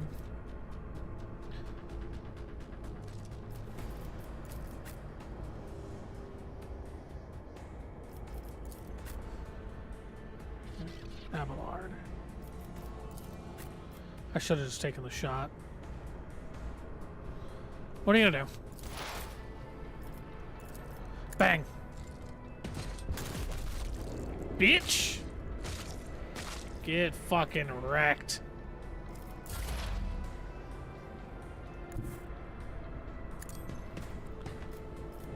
Psychic Shriek. 1 creature in the 12 radius. 7 to 16 damage per target.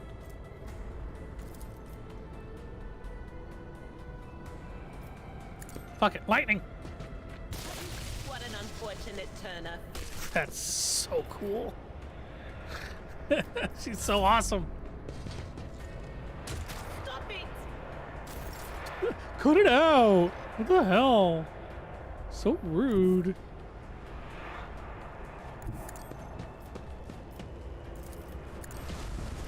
Reduced to dust.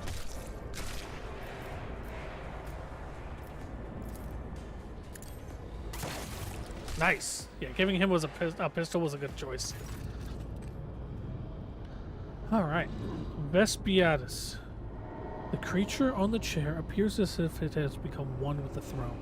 You see pink, parchment-like skin stretched between the seat and the limbs that have too many joints for a normal human being. The navigator is breathing heavily, the air whistling as it exits through the 2 dark gill slits on its cheeks. The creature's eyes are shut. The 2 ordinary eyes, as well as the third one that sits in the center of its forehead. Good, we'd be dead otherwise. It's literally just a portal to the warp.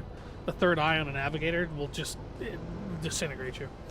I believe Master Vespiadus, let's go with that, still lives. Abelard flinches at the sight of the stretched skin and the dark marks on the face.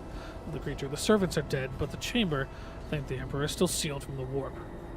Well, we have a chance of leaving this place alive.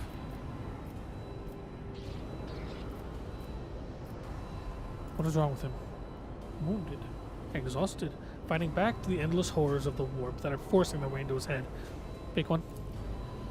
The navigator stirs, barely able to lift his head. Lift his head and half open his normal eyes. A dark drop rolls from under the closed lid of the third eye and down his face, leaving behind a black trail. Your time is short. The voice is coming from the box grill at the base of the bizarre chair. It's unclear how the navigators enter loose human speech. Are you all right? Suddenly, the navigator's body starts thrashing in place. It lurches forward and then falls back into the seat, then thrusts forward again as its bones crack and its skin tears open. However, the fusion between the body and the chair appears to be stronger than these wild impetuses. The mutant remains seated, but leans as far forward as he can, his layered raiment slowly turning crimson. The gill slits burst open, forming two hideous, screaming mouth-like pits. Fall to your knees, mortals, and behold the final dawn. Adira shrieks in terror. It came from beyond. His body is not his. Adira's scream is echoed by the silent cries in your head. The unseen creature triumphs at the sight of the navigator, succumbing to the paroxysms of corruption. Its march thunders under the burden of hopes. Unseal your hearts, and I will flood your souls with myriads of words and meanings, each one a portent of salvation within me. The navigator continues to convulse violently in his seat, shrieking and cackling, but then his fit stops abruptly. His face is drenched in black and crimson. The dark ooze from under his third eye has turned from a trickle into a stream mixed with the blood coming out of his nose, and there's a purplish swelling around the eye. Ew! Run. Flee from this place while I still have the strength. The words come out of the box as a labeled rattle. I can contain the intrusion, but not for long. We must begin the translation. Leave the warp, but it can't be done without the Master Helmsman's help.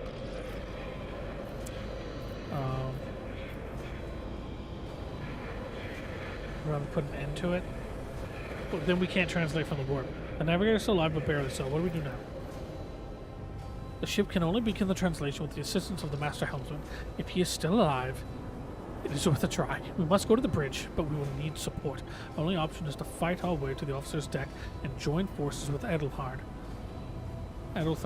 and his people.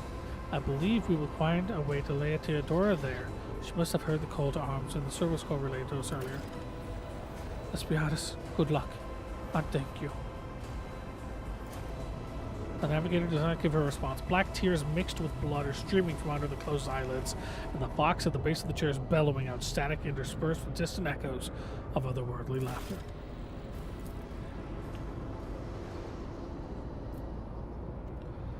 Well, loot. Scrappy autogun, sanctioned psyker, or unsanctioned psyker. X. Collect it all. It's all money to me. Draw strength from no moving faith and find courage in fulfilling your final duty, but showing weakness before his enemies is hands. I don't think there's anything else for us here. God, look at everything though. It just all looks so cool. All the candles. The Oaths of Moment.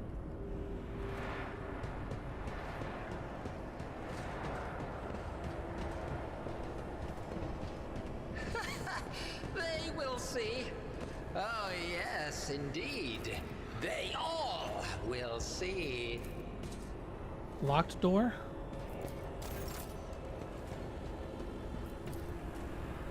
Can I try and unlock it? With a tech use? Character. Inventory. How good is an auto? Scrappy autogun. Rate of fire 4, recoil 15. Oh, that means range 8. Max ammo 24. Single shot, burst fire.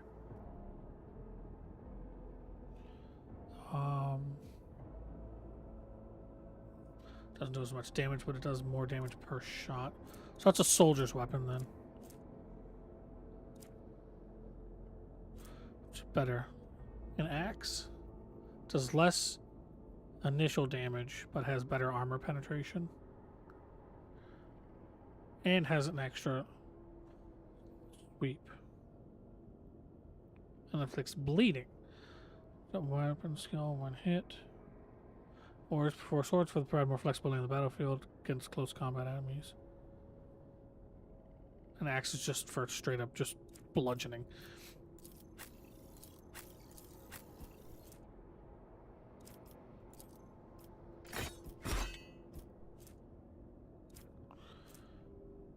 Oh, it's a chainsword. Never mind. Fuck that. I was gonna say. Yeah, chainsword's just too good. Armor body glove. Mesh chest plate.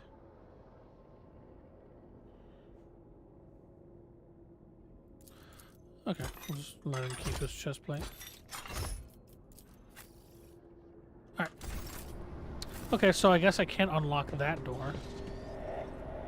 So we have to go to the bridge and find the helmsman. Right? Oh, to the officer's deck.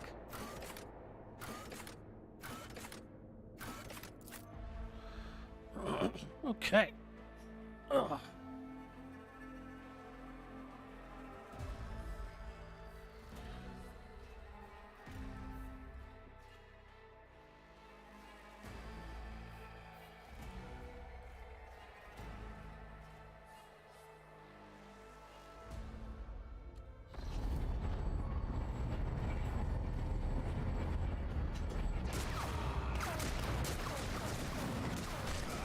Oh, Jesus.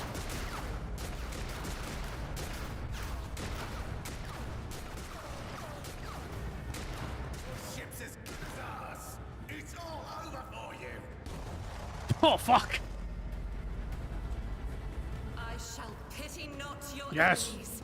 I shall heed not their pleas. Somebody shoot this. A bolt Shall gun, let's betray go. not your tenets, nor stray one step from me. Take not your gaze from me. Leave me not without your grace. I told you he would protect us. My God, my light, my emperor. I fucking love Adeptus Sororitas. They're so cool. Argenta. The white-haired warrior turns to face you, her dark eyes blazing. The weapon quivers in her hand, and for a brief moment, it seems she's not going to stop and will continue to eliminate every target she sees, starting with you. Sister Argenta. Sister Argenta, it is a relief to see you. We require all the forces we can muster. Your face, it is unfamiliar. Who are you? Hiram von Valancius, the captain's heir. The hour is dark and daunting. The ship abounds with corruption. The faces of friends who are twisted by smears of heresy. The eyes of comrades ignite with the archenemy's hunger. I will do what I must to halt the advance of the dark forces. But in these dire moments, little can be trusted. So I must know, why are you here? Sister, I beg of you. Now is not the time for interrogations. The ship is under attack by heretics. We've been betrayed by our esteemed Master of Whispers. Edelthrad the Heir is waiting for our aid, and Lord Captain Theodora is expecting a report on our success. We are here to deal with the situation. So I suggest we all do just that. The Seneschal is right. There's no time for talk. Very well. We may leave it at that, for now. I cannot wait to rain righteous fire down upon each and every heretic. What is the door? Warrior of the Adeptus Sororitas to aboard a road trader's ship. Oh, they're so the ecclesiarchy, do they not? Sister Argenta is a guest of the Lord Captain. And that story deserves its own time and conversation. Under more appropriate circumstances. Enough idle chatter. I am where I must be, and that will suffice. Who are these people with you? Overseer of Middle Deck Ale 84, my lord. We were rounding up everyone we could find in the attack compartments when we ran into an ambush. Just about every enforcer fell. These are the survivors. What's happening on the officer's deck? Massacre, my lord. And heretics are not just killing the crew. Some kind of blight is sweeping through the decks, filling the air. I saw people going mad the moment they breathed it in, screaming about their dead comrades, tearing out their eyes. I implore you, my lord, be on your guard. We must get to the main hall of the deck. Through this door. I shall join you, for it is my duty to the God Emperor to destroy this heresy. We will follow. For now, we will hold off any heretics who might try to crawl in through the cracks to join the main assault. And we'll take a look at the generators while we're at it. Those villains made a mess of the cables. Oh, I wish we had a Tectomat with us. But we'll see what we can do without one.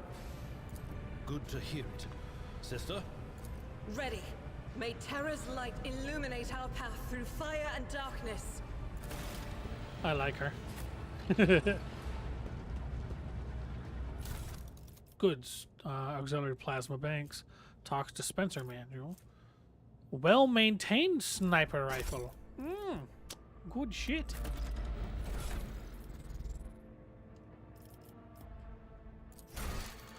Oh, shoot.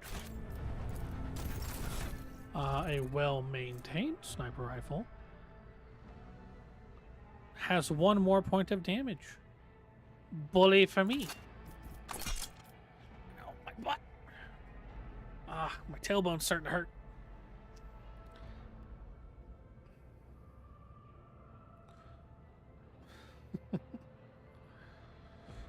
Here.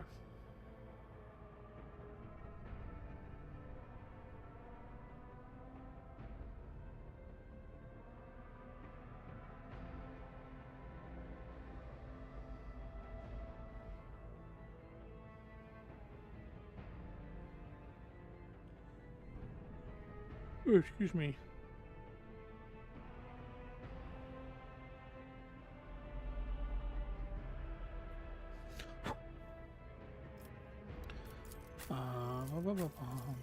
Bolt gun. Unfading valor. This Godwin Patter bolter was given to Sister Argenta on the day she took her vows to join the Order of the Martyred Lady. Okay, that makes sense. Unfortunately, despite its illustrious... There we go. Despite its illustrious name, the gleam of its metal has dulled after years of travel and encounters with horrors untold, and the sacred prayers engraved on the barrel have been worn smooth in places. With every shot it fires, another spark goes out in the halo of sanctity that surrounds this noble weapon. Interesting. Interesting indeed.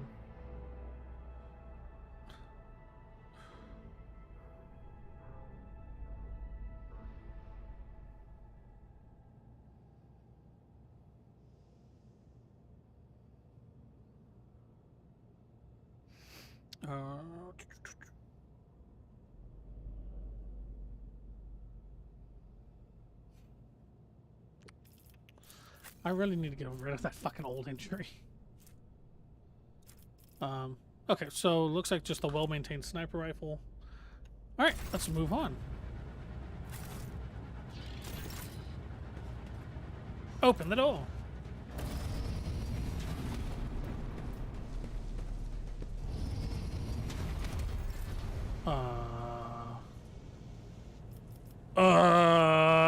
Hey guys, what's up everybody? You know what we're gonna do is we're gonna do this. Here.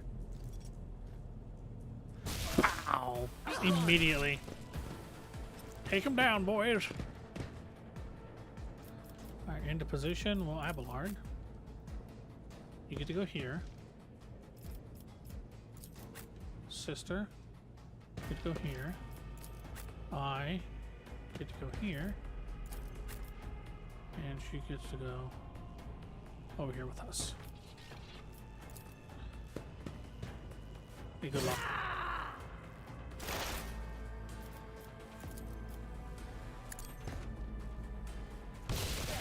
Oh, I see. It increases the veil degradation. Slowly but surely.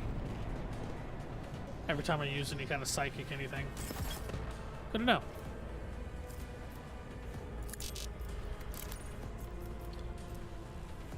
Oh, there we go. Okay, that makes sense. Forewarning. Oh, wait, fucked up the map. There we go. Oh, we're gonna use forewarning on Avalanche. Will do. And then end her turn. Because he's gonna be getting into melee here in just a sec. He looks important.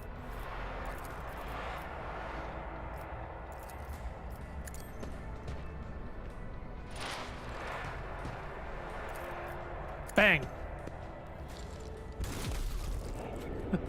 You look like a commander of some kind. Time to die.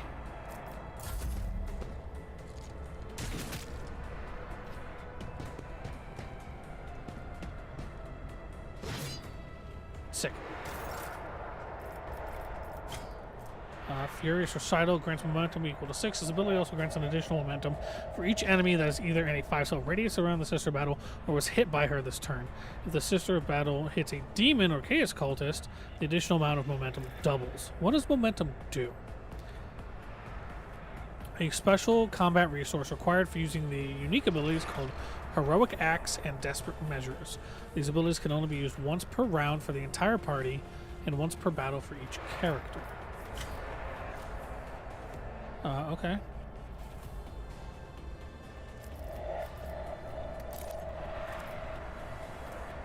An auto pistol and her bolter? She doesn't have a melee weapon? Oh, bro, what the fuck?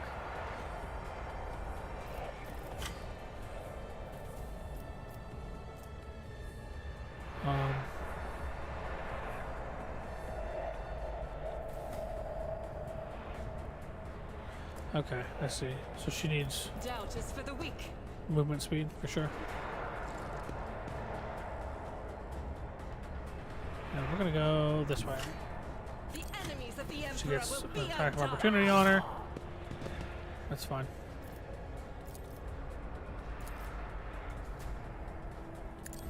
Don't touch me.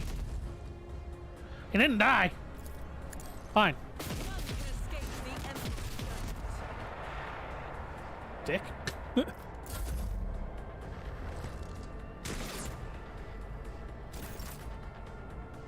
Avalon? You'd be so kind.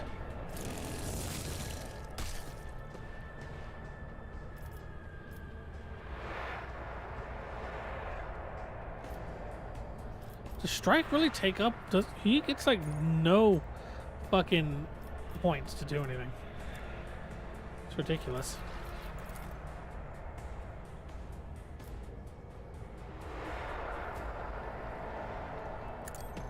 Let's just charge over here, get him into a better position.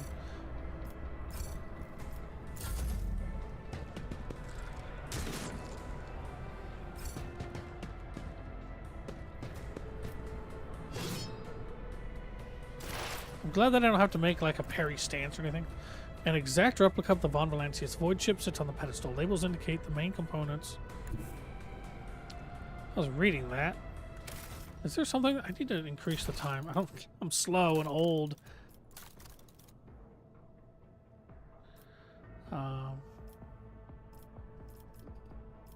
Game.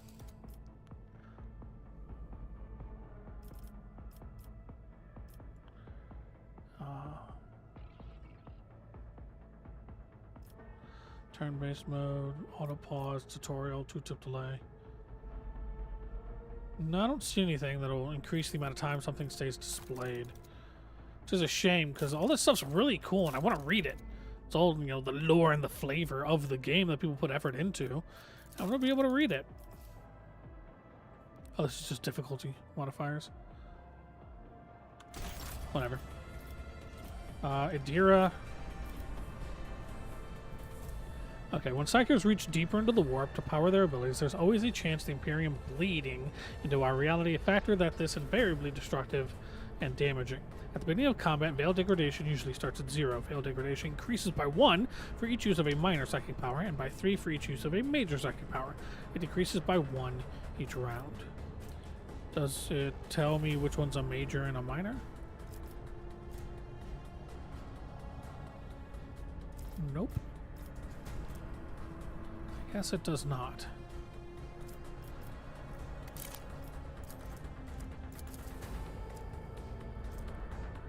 Why can't I equip?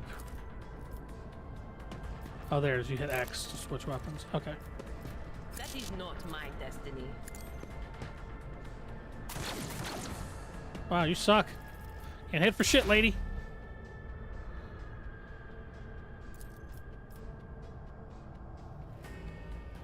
Let's clear Abelard's way here. God, I love the sniper so much.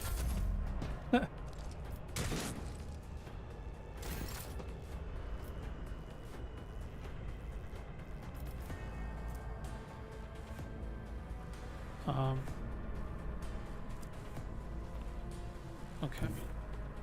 There's no like dash or anything like that, is there? To move like even quicker.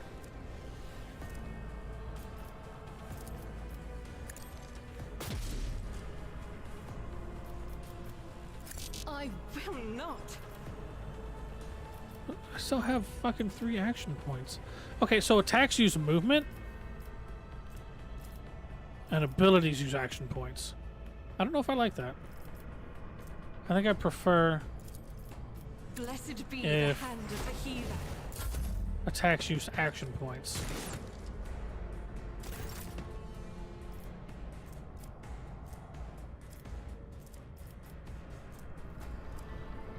Yeah, no matter what he does, it just uses all of it.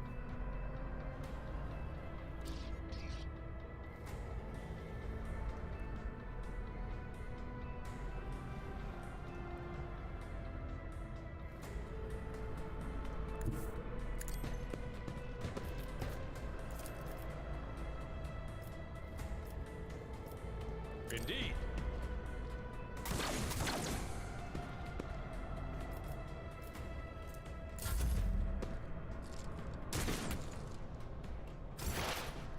Alright, Adira needs to move forward.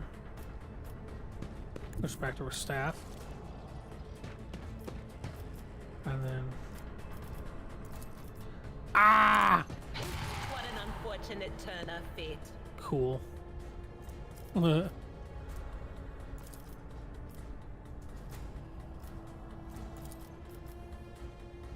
not so sure. Okay, so she has to have a line of sight. Good enough.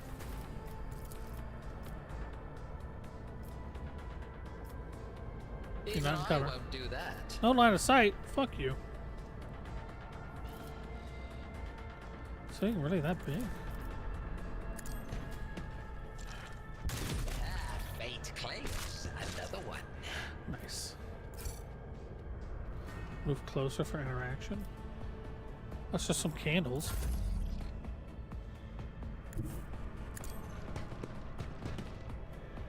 Okay, so how does, I guess, single shot?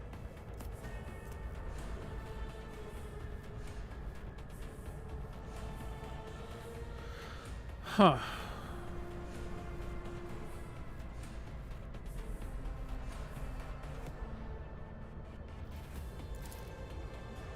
Oh, I see. So why can I only fire one shot? Wow, you missed. Trash. I like Argenta, but she kind of sucks in combat, ironically. The one thing she's meant to do.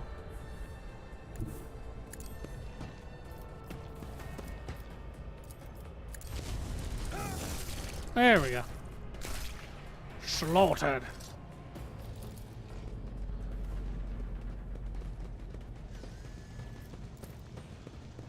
Titles and authors imprinted in gold on the spines of the books. The library contains works of biographical sketches and chronicles of the greatest military conflicts of the Cronus Expanse and the Calixis sector. Okay, so they have knowledge of what I've done. That's for sure.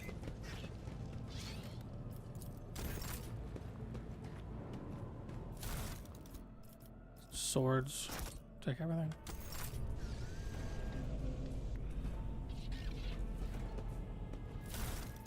A lot of guns. Apartments and decks of those vessels. Okay.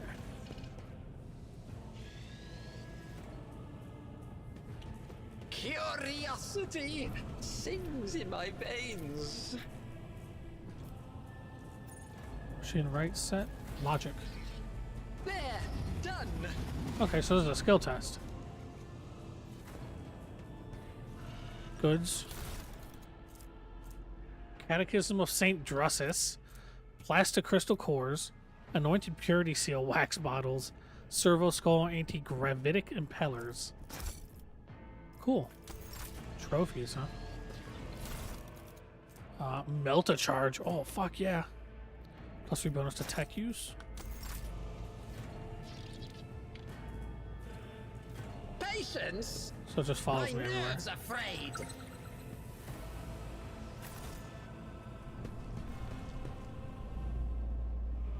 Okay. Did I come through here earlier? No, I don't think so.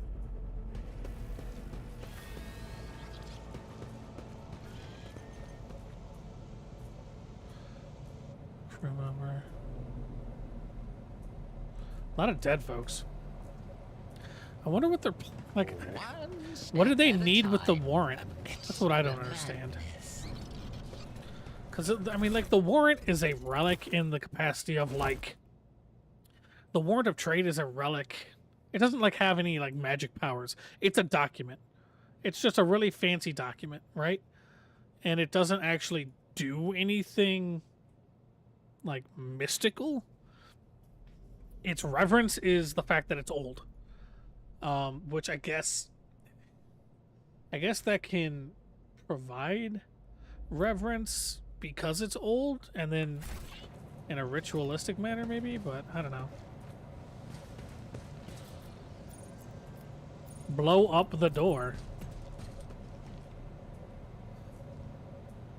Duty prevails. Oh my. Oh, that was cool. I guess they sealed it behind them? Okay. Expose weakness. The operator removes all exploits from the target to decrease the target's dodge, parry, and armor by -10 plus exploit stacks times perception bonus percentage. So this puts what, 3? Puts inflicts +1 stack of the exploit effect on all enemies in the operator's line of sight. If the operator hits the target with an exploit stack, the attack deals 5 times perception bonus % more damage. The damage is also increased by 10% for each exploit on the target. The attack removes all exploits from the target. Or I can select one person and remove it and decrease their dodge and parry chance. So this is more of a support move until the start of my next turn. So if someone's like a real pain in the ass character to hit, I can expose weakness on them after stacking exploits to let other people hit them better, I guess is what it sounds like.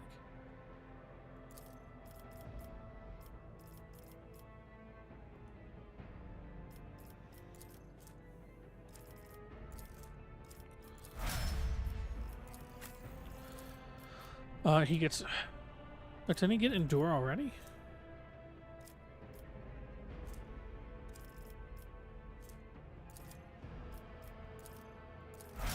I thought he got Endure. I guess I was wrong. Alright, let's see what she gets. What'd she take last time? Awareness. And Expose Weakness. Okay, so she's an operator like I am. That's useful. And stack exploits on people. And she's a soldier. Revel in Slaughter. The soldier immediately removes the winded effect. Until the end of combat, the soldier gains the following bonuses. Until the end of combat. Oh, hell yeah. Extra ballistic skill. Bonus critical % damage. Agility bonus % critical hit chance. The ability becomes available after the soldier kills 3 enemies. The kill counter is not reset between rounds. That's good. So you don't have to kill 3 in one round. You just have to kill 3 in the fight.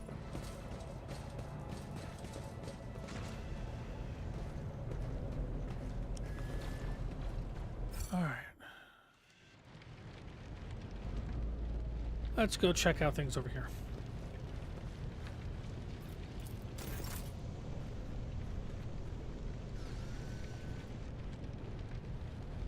Goods?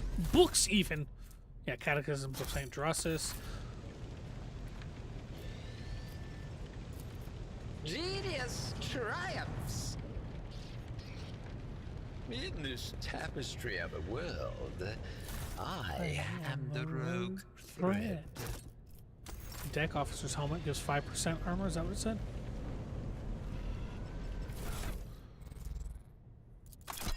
Oh, no, absolutely not. Ugh, gross. She looks dumb. God, it is such a stupid looking item. You know what? I know how we fix this. We hit escape, we go to options, and we go to... I know there was an option to show helmets and not... Oh, you know what? That's what it was. It was in here. Show helmet off. Perfect. We'll leave it on though. We're just going to take it off and give it to... Who has the most armor? 25, 25, 15, 15. We'll give it to her. Actually, no, we'll give it to... We'll give it to Abelard, who's going to be up in the face of, like, everybody. Alright, skills in... demolition, 40, 60, 40, 30. Guess who gets melta charges? Oh, is it not like an item I can just set? Oh, okay. I guess it's just an item to use diegetically. Okay. That's right. I was going to take her pistol, give her an axe.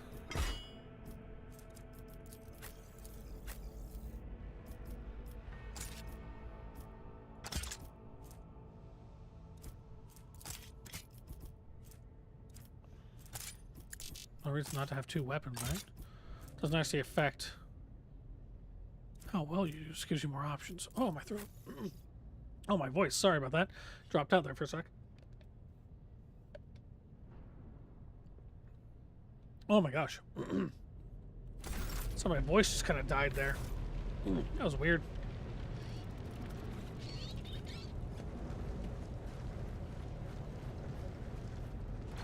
Over there. A multi-key universal lockpicking tool provides an additional opportunity to open a lock. An expendable item.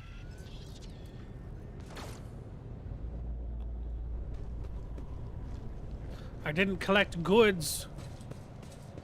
I'm failing in my duties to make deals. Oh, that's a lot of goods, too. The cozy seating area is completely destroyed. Pieces of furniture and splinters are scattered everywhere, and dark stains cover the floor. They will see. And upholstery. Oh, yes. They all will see. Another locked door, huh? There's a lot of stuff. Jesus, I missed a lot. Applaud my brilliance. Restore the power supply. Here we go. Hey! No peace in my wake. Open the door. Yeah! What's up? So is there a way to highlight things around me, maybe? Goods, medikits, and melta charges. This was a good decision to come back down here. Ooh, there. Done. A shotgun? Hell yes. You know who could use a shotgun? What lies beyond? Abelard could use a shotgun. Electrified shardnet? That's horrifying. Engraved flasks and Grox meat rump steaks. Itch for cooking. It's good eating. What deeds await us? Alright, formation.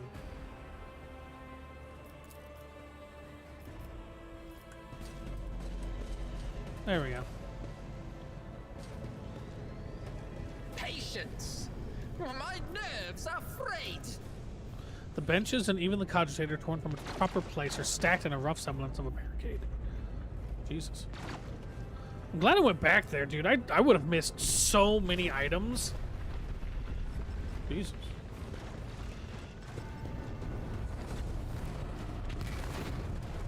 Are they blowing up? Oh, fucking hell.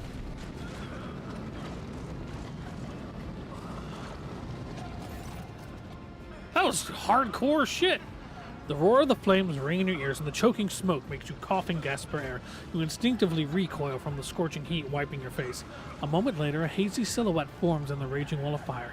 You're surrounded by ear-splitting noise and screaming, yet you distinctly hear the sound of footsteps, and then you see the figure walk out of the fire towards you. It is Theodora von Valancius. Her expression is calm, terrifyingly so for someone whose body is engulfed in an inferno. One of her hands is resting on the hilt of her power sword, the other is raised in an inviting gesture. Are you lost, my heir? Argentia goes as still as a statue and slowly raises her weapon. An apparition. A sorceress apparition. Trickery of the warp. It's just when you lower your weapon. Despite the commanding tone, Abelard does not sound too confident.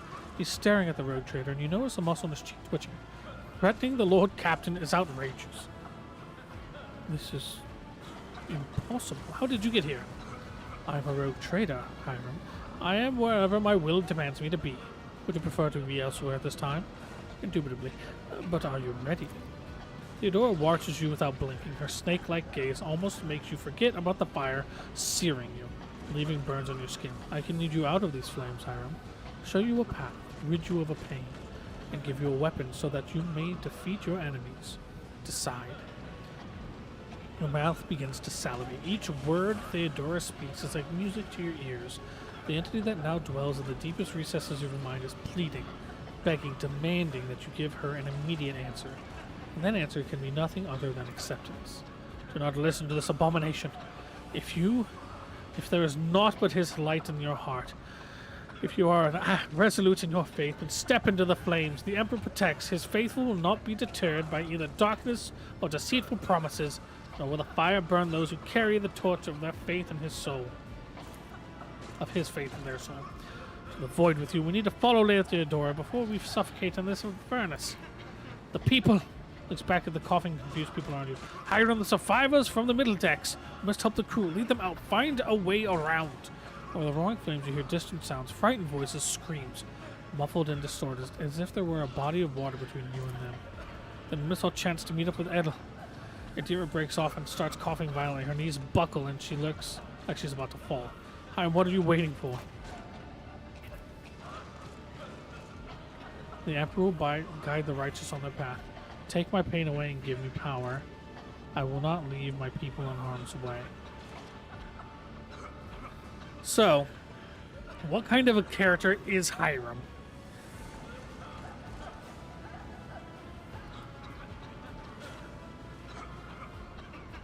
I think he's going to be dogmatic. The Emperor will protect. It is not my position to save them. The Emperor will balance his justice in all situations. Thousands of needles pierce your consciousness but are powerless to stop you. You take a step forward and the illusion breaks. A wave of excruciating pain crashes over you, and Theodora's voice fades into the firestorm. You hear the voices of your companions calling you from behind, the screams of the weak dying in the inescapable blaze.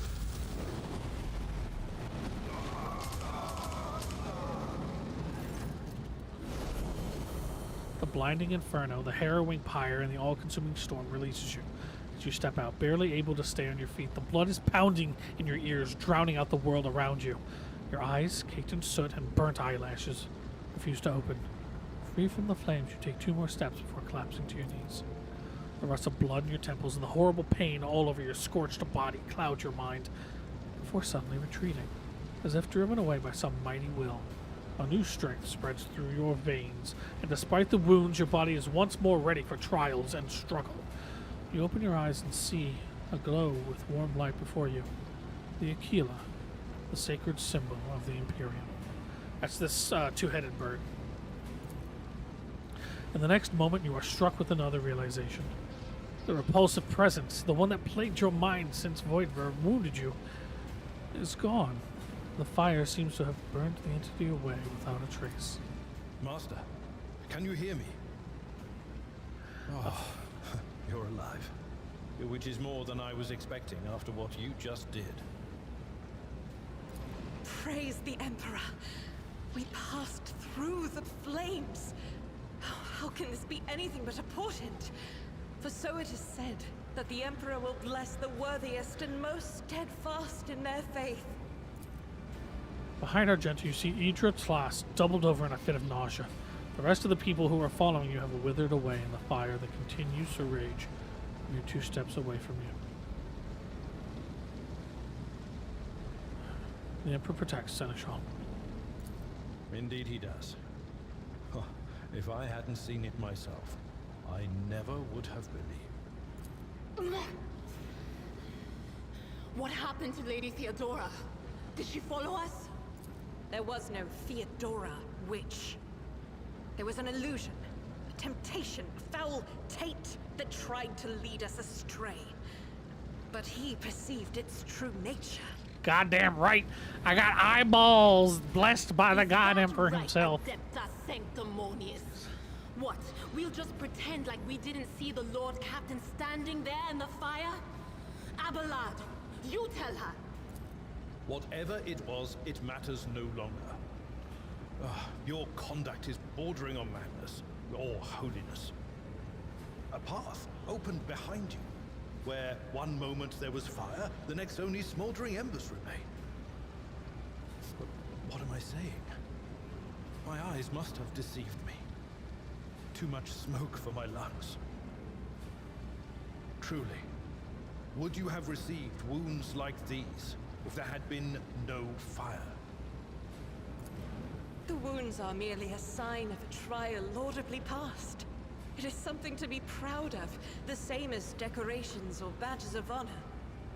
Sounds proud of herself, even fervid. Rise and stand tall. No element of holds power of the righteous. Dismiss and help. And stand up on your own. I feel fine. Allow Abelard to help. Admittedly, I've been better. Even if you were anticipating another wave of pain, it does not come. Your muscles feel strong and your limbs obey you without fail. And yet, deep inside, somewhere next to your heart and stomach, you feel a certain tension, akin to that of a taut string. You are at your limit. Be it adrenaline or the strength of your faith, it will not carry you much farther. Ah, Heidelthrat. Thank God. Heidelthrat von Valencia stares at you without trying to hide his astonishment and trepidation. Hiram, my eyes deceive me. I could swear I just witnessed you step down a pillar of fire with the rest following in your wake. I loathe being late for an engagement. Nothing good ever comes of such rashness. Yet it appears that the Emperor favors you. Heidelthrat examines you once more. Be that as it may, your wounds are highly worrying. Look closely at Heidelthrat. Heidelthrat does not seem to have changed since you first met, but only at first glance. His face has taken on a strange hue. The skin at his temples appears scaled, and his voice now has an uncanny screeching quality. There's not traces of fatigue and stress. The Psycho's body is beginning to mutate. The consequence of contact with the orb. You're not in the best shape yourself, Heidelthrat. He grins back at you. Notice the signs of my blessing, have you, Hiram? Yes, the warp is taking its toll, but I'm still sane and able to hold my weapon. I'll wait for the Von Valancius bloodline to the end, and if the price is the eternal curse of mutation, so be it.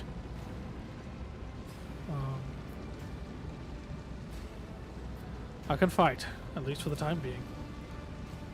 Then let us steal our souls. Our greatest trial awaits. I've gathered everyone who answered the Vox call and was able to hold a weapon. Yet I do not see the Lord Captain and our Archmilitant in our midst. We are still receiving messages in her voice, but she is not responding to direct requests. I last saw Lady Theodora on the observation platform. When did you and she part ways?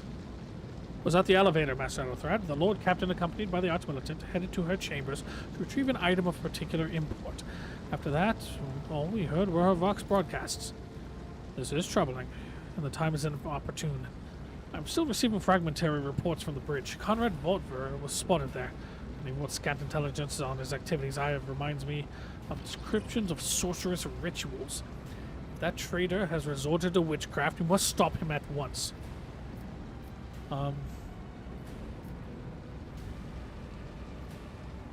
I mean, the important part is stopping mutiny. We can find Theodora afterwards, but we have to save the ship. No, Hiram. We should drop it. There's genuine concern. We must certainly not. You can barely stand upright after what happened. It's best that we go retrieve Lady Theodora and Edelthred commence an attack on Volfer. Something in the Seneschal's voice gives you the impression that his primary goal is ensuring Theodora's safety, not yours. A reasonable approach. Take your escort with you. You must... Fuck, I can't talk. Take your escort with you. You may be waylaid. Once you have found the Lord Captain, you must beg her to go to the bridge and lead the counterattack. The rogue trader's appearance is sure to fill the defenders' hearts with hope, however frightened or exhausted they may be. Until next we meet, Hiram. May the Emperor bless your deeds. I shall see you. God damn it. I shall see you on the field of battle. Edelthred salutes you with his weapon and turns to his retinue. Good for him. Alright, so I guess we're gonna just go find Theodora and not worry about anything else.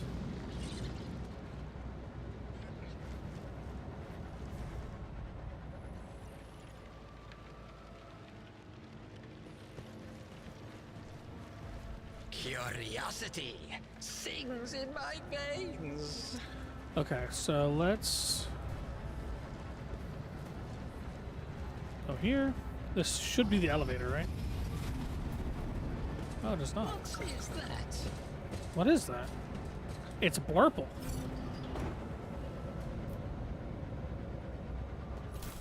Ah! Smells like money. My keen mercantile senses detected it. Ah, even more money. Yes. This clearly does not serve as a stateroom. The generous machines or crude wall paneling indicate that it is a maintenance module room rather than an area for receiving guests. In this tapestry of a world, I am the rogue thread. Alright, the Lord Captain's quarters. Let's check it out. Let's see what all has happened. Probably nothing good. She's probably dead, if I'm honest. She's probably died already, and something is still broadcasting. That's my assumption, at least. So...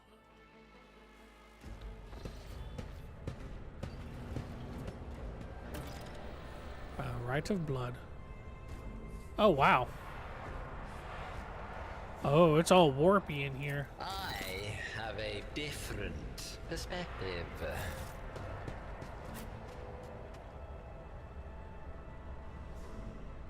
Oh, the frost. The hoarfrost. They will see. I can't bless myself in the waters? Lame. They all will see. You'll see. Oh, yes, you will see. I'm glad I turned down how often he was talking. It was getting a little much. What lies beyond? Alright, what do we have here? Oh, fuck, I was right. She's dead! Ooh. Tentacles.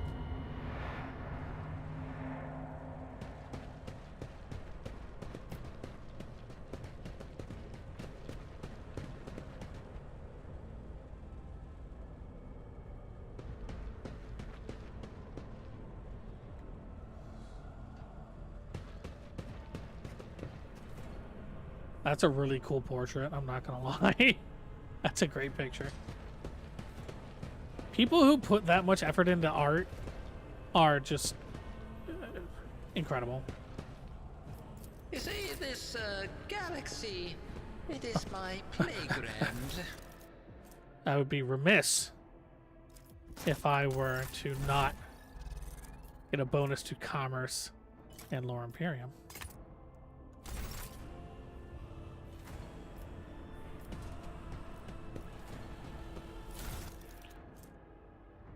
Oh my. Or a dope-ass cloak. What does it do? Grant +5 fellowship for each enemy and a +2 cell radius. Cool. Patience? My nerves The are murder frayed. scene. Okay, I was reading that. Theodore von Valancius' body is sprawled on the large, blood-drenched deck. The arch-militant's corpse, still clutching a weapon, is slumped against one of the bulkheads. That's him here. Does melt a gun. Emperor, accept thy faithful souls. No! Lord Captain, I didn't hear a thing. Not a whisper, not a breath. It was so loud. Why didn't I foresee this? Oh, Abelard. Lord Captain. Who would even dare? Unless that rat, Voidsphere. How could Mort have failed her so terribly? The Arch-Militant was born on a death world. He had lightning-fast reflexes.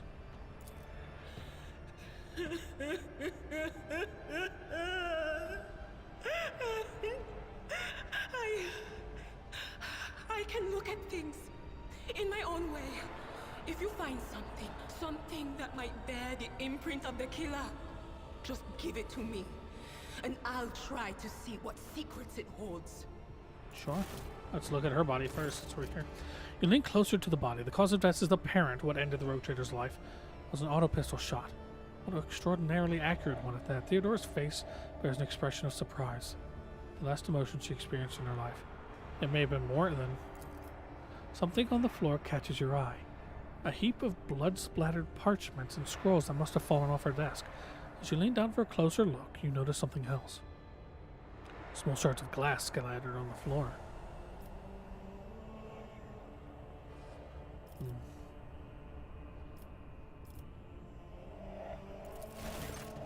It's difficult to say what exactly was broken. The object fell on the floor, and that is as much as you can ascertain. Upon closer examination, the shards appear iridescent rather than completely transparent, as if they had been submerged in promethium. Promethium is oil. Reports, accounts, dispatches. You go over the scrolls until you stumble upon a document that is starkly different from the rest. It is a handwritten letter signed with the initials XC. It is a seal with a symbol that is vaguely familiar to you. Handwritten letter with a seal. Imperium. Test succeeded, and sends shivers down your spine. The author of the letter, addressed to Theodore von Valancius, signed it with the seal of one of the holy ordos of the Emperor's Inquisition, the secret police of the Imperium that relentlessly hunts heretics, Xenos, and other enemies of humanity. Let's look at his body.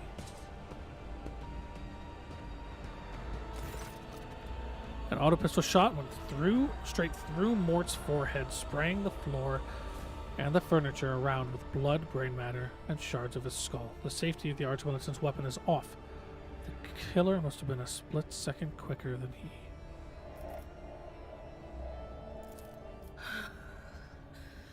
It doesn't work like that. I can try to read Okay. the memories of objects, but dead bodies are a different story. Something like that would require her soul. And after what we saw on the officer's deck, I Understandable. won't risk searching for it in a warp. Okay, the shards. See streaks of color, luminescence, Blood's dripping on from her blue hand. lights, faces drawing closer. Lady Theodora and Conrad and what is that? Ah! Something dark, enormous. Oh, this glass thing was something foul, that's for sure. Tainted witchcraft.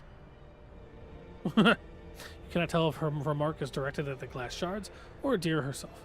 Yes, the crucible of battle calls to me once more. No, wait! We must see if we can find anything. Idira, you can't bring her back. Let her go. You'd give up so easily, old man? I expected as much from the sister. It's not like she has a heart. But you? Oh no. I'll get to the bottom of this. I'll find the one responsible for murdering the Lord Captain. And when I do, that scum will regret the day they were born.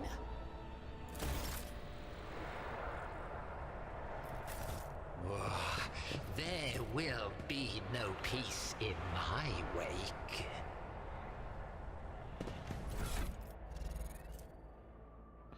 Esteemed Theodora. A change in... You know what? I'm going to just do this. Info. Here we are. Esteemed Theodora, a change in circumstances has demanded your immediate assistance in our mutual cause. Forthwith, upon receiving this letter and performing the necessary preparations of the crew, you are to depart for the Reichad system. One of my agents, interrogator Heinrich van Kalux, operates there at the present time. Upon your arrival in the system, you will, without delay, make contact with him and offer any assistance required of you, after which you will provide him passage to the Furibundus system aboard your ship. On footfall, the interrogator will remove himself from your presence to await further instructions. Anticipating any questions you may have, I will stress that the nature of the interrogator Van Kallax's activities on Reichad Minoris is of no concern to you. If required, Van Kallax himself will disclose the details of his mission. May the Emperor's light be with you. XC. So that's why we were heading to the Reichad system. She was not doing so of her own decision, but because she was commanded. So, Theodora may be a rogue trader, one of the most politically powerful people in existence, but she still has to bow to the will of the Inquisition. The Parnell organ seems to have been sitting idle for many years. In this tapestry of a world, I am the rogue thread. A bizarre fragment hung on a trophy board. The light, smooth surface of the object is dotted with dark spots and crumbling holes. Piece of rock. Fascinating.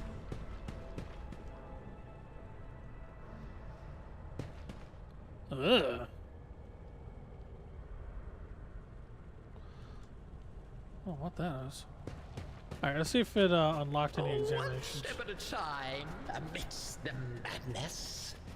No, it doesn't look like it unlocked any other things. Alright, for the sake of the stream, I think I'm actually going to just stop him from chatting. Just for your guys' sake. When I'm playing by myself or with friends, I'll probably turn it back on. But I don't think we need to listen to him be like, ha ha ha, for fucking hours, you know? Alright, so where am I to go then? I guess through here?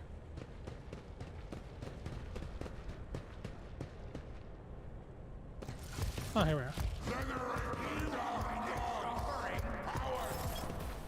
Oh, hello. Okay. I'm gonna hang out over here. Abelard. Indira. You can hang out over here with me. Alright, so we're starting with Abelard. Honestly, I think my best bet is charging the servitor.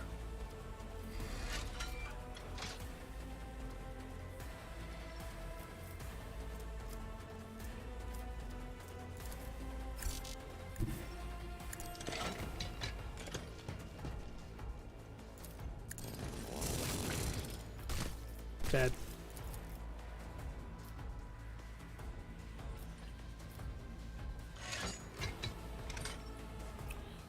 What's everyone got? Pistol, pistol, sword, pistol, sword, pistol. Endure. Brace for impact. Alright, let's see how much he survives. Okay, so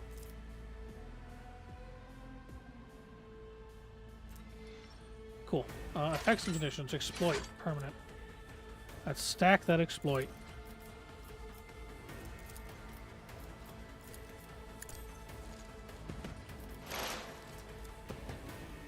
So now he has 4 stacks. 4 of... Oh, of 100. Okay. Oh, man, he's so big. Oh, that's a big boy. Alright, we're going to take out the small guys first, then. Sword. Pistol. Sword. Want to keep Abelard as safe as we can for the moment.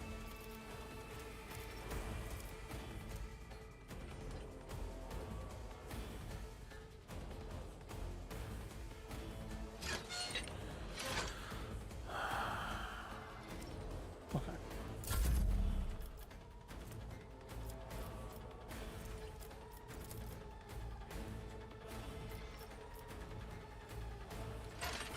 Okay, so I can accidentally hit friends. Let's do this. Sick. All right, cool. That worked out wonderfully. I like that it's like a cone, like a line cone, instead of just like generally scattering. So that is gonna hit Abelard. First things first.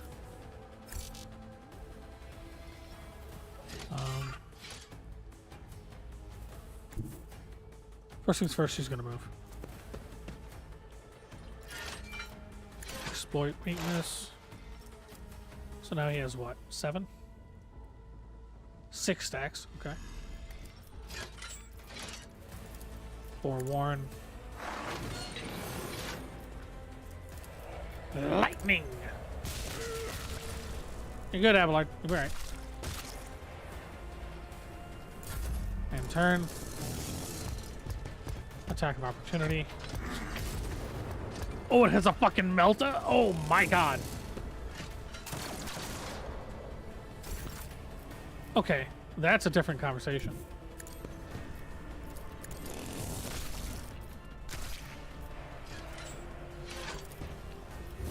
Endure. Charge. Okay, we're doing okay. Exploit.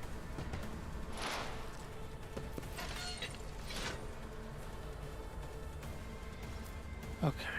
How much armor does he have? 80%. Holy shit. So this would reduce it by -10. So the exploit stacks times 4%. He has what? 6 exploits? 4 exploits. So 4 times 4 is 16, 26%. To the start of my next turn. So what we're gonna do is that, and then expose the weakness.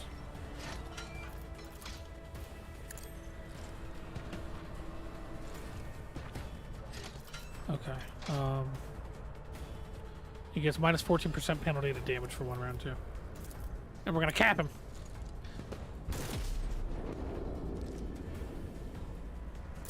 That's about all I can do there.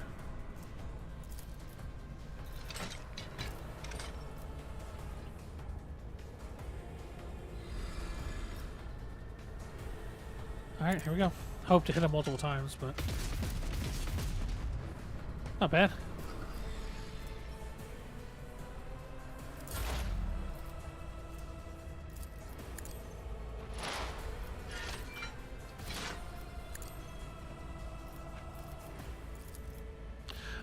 Brain! Oh, she killed him. Sick. I didn't think she was actually going to do that. I wasn't sure if she was going to be able to actually murder him. Alright. Let's level up. So I am dogmatic level 1. Okay, so 0 to 45.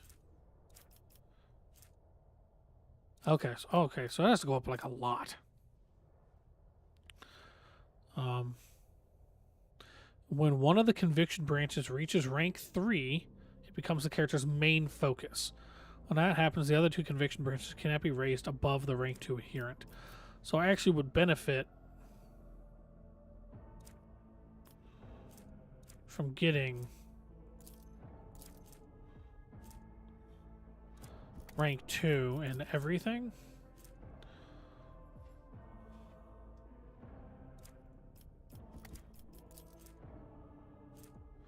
All critical hits scored in the first round. Grim determination. Okay. Interesting. Hi, Booper. So what is this? Available special ability and choosing a talent. Dismantling attack. The operative immediately inflicts 1 exploit on all enemies in combat, then makes a free attack against a target that always hits.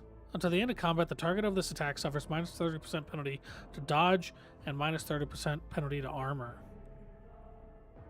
That's really good. Alright, choose a talent. Tide of Excellence.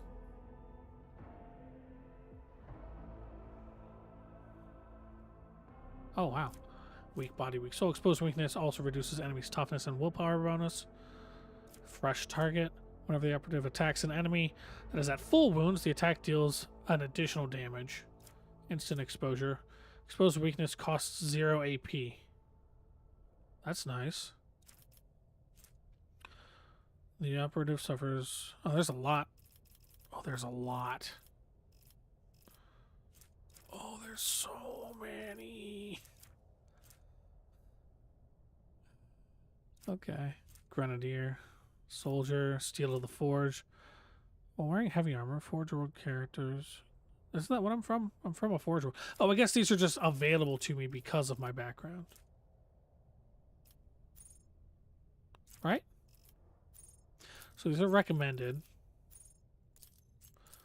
Offense features, defense, support, universal. Archetype talents.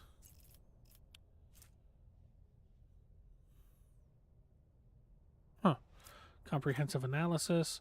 If the target of an analyst has 2 or more exploits, the target suffers +1 additional exploit. Reactive study.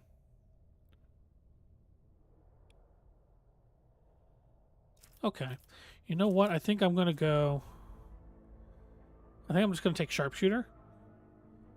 So I can just cap motherfuckers. You know what I mean?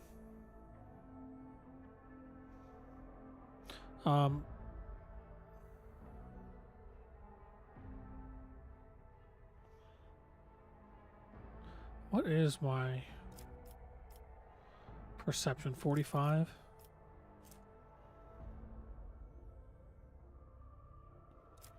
Oh, Uncanny Sight. The operative inflicts an exploit even on enemies which are out of the operative's line of sight at the start of the turn. That's actually really good. I'll take that. Alright, so what does Abelard get? He also gets...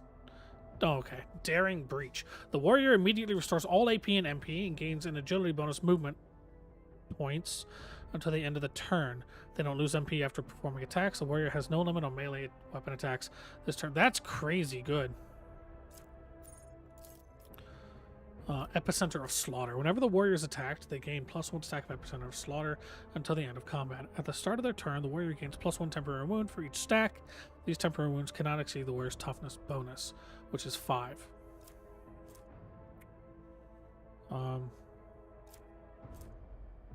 Thick skin. 25% of the warrior's total armor. His armor is 30%. So he gets 25% of that. So a quarter of 30 is like 7. Open engagement. If there are no enemies adjacent to the warrior at the start of the turn, the warrior's damage is increased by 2 times the strength bonus. So by an additional 8 for 1 melee attack. Contempt. Huh. Enrage. We're going to take Epicenter of Slaughter. Because this can essentially, if he never gets hit, but they keep attacking him, he'll just gain temporary wounds, which will help soak any issues afterwards. Dismantling attack. That's right. That's what she has. What I have.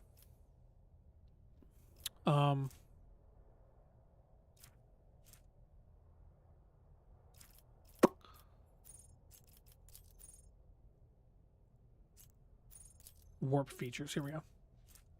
When the Psyker uses a divination psychic power on an ally without an unnatural luck effect, that ally gains unnatural luck. Unnatural luck. When the ally suffers a critical hit, it becomes a normal hit instead, and the unnatural luck effect is removed. That's really good.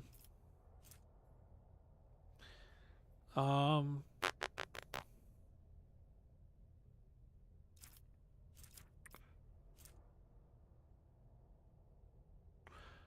so she's psi rating 1 right now. She's an unsanctioned psyker. Oh.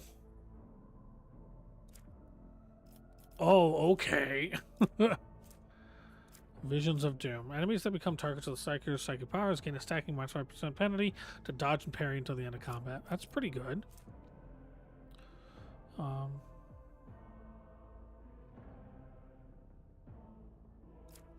Weak hearts. Enemies currently inflicted with blinded, stunned, immobilized, or prone effects by the Psyker suffer more damage. Every Perils of the Warp increases momentum. Nope.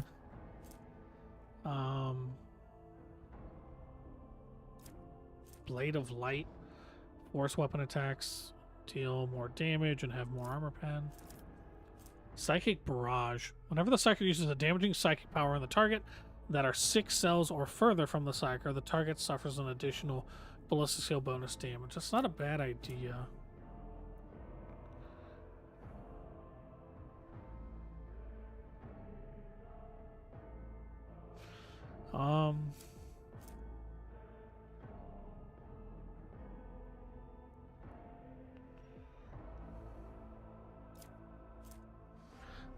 There's a lot here.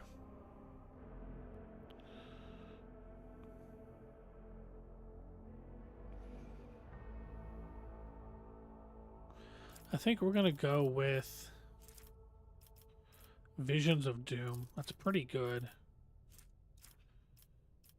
Because her lightning jumping ability means that they'll take stacking negatives. I don't know. She is a divination character though, so we'll go with her divination ability. We'll go with unnatural luck. We can take the other one later. What does she get? Firearm Mastery. Soldier gains the ability to make a number of extra attacks equal to their weapon's rate of fire, minimum of 2, using the weapon attack that normally costs the least AP. These attacks do not spend AP. Until the end of the soldier's turn, their first attack against each new enemy automatically scores a crit. The soldier immediately reloads their current weapon. God damn.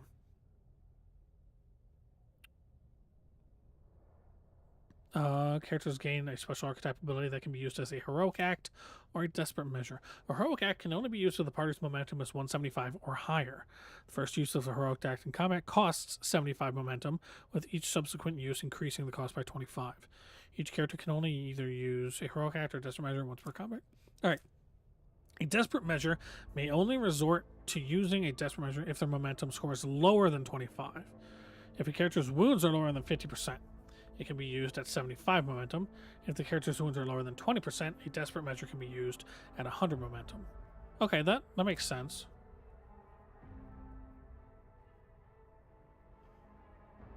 Okay. I like that, actually. Alright, so what does she get? Rapid Reload. Reloading costs -2 AP less. Rack and Ruin. After the soldier deals damage to 3 different enemies, the soldier gains % more damage for their next attack in the current combat. Camaraderie for each adjacent ally. More damage to enemies. Unpredictable. Bonuses doubled against enemies from which the soldier is protected by cover at the moment of the attack. Fired up. Whenever the soldier deals damage, their critical damage is increased by +1% to the end of combat. Exploit surroundings. Cover efficiency is increased by 10% for full cover and 20% for half cover. That's really good. We're going to go with exploit surroundings. Cover is incredibly useful. Why do I have so many old injuries? God damn it. I'm just getting fucked up here. Got 2 of them now.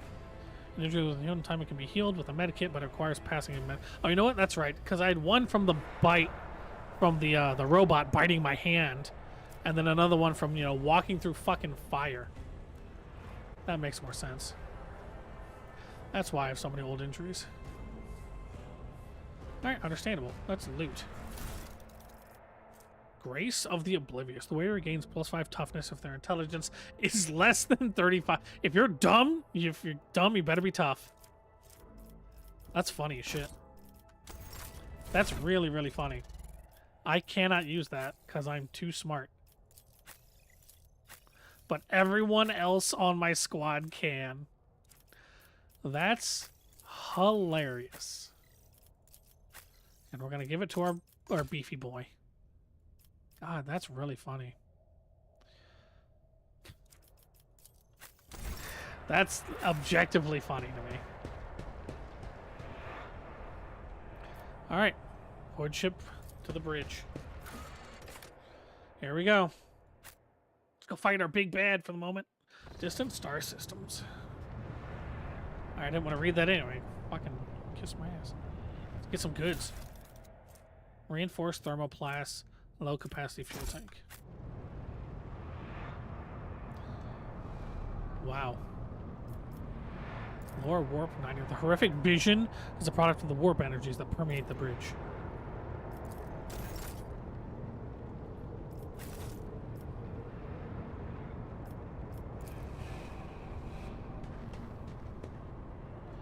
There he is. Voidver. 3 overseers. I have a feeling shit's about to go down. The first sacrifice opens the eye. Focuses the The vision. second sacrifice draws its gaze.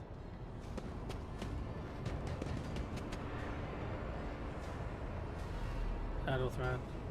Didn't do so hot, it seems.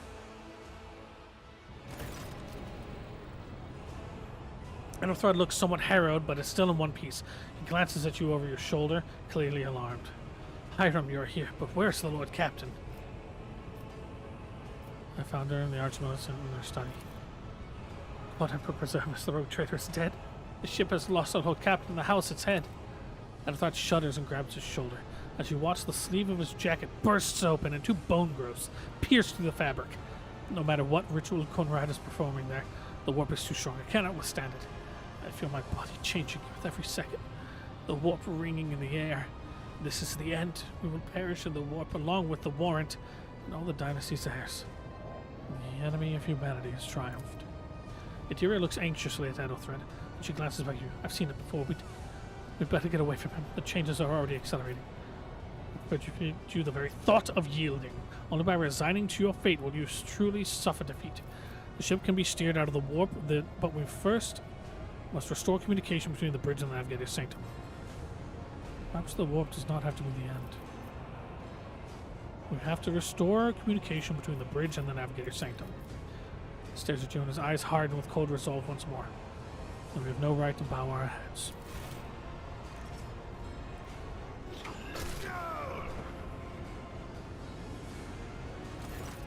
You can see Conrad very clearly in the gloom of the bridge. The broken blade he is holding is stained with dark drops that seem to have pearlescent glimmered in them.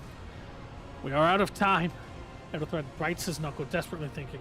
You see a wave ripple across the whites of Ethelthred's eyes as they begin to turn a sickly yellow. That complicates things. Ready your weapons. We're to die this day. Let us die with honor.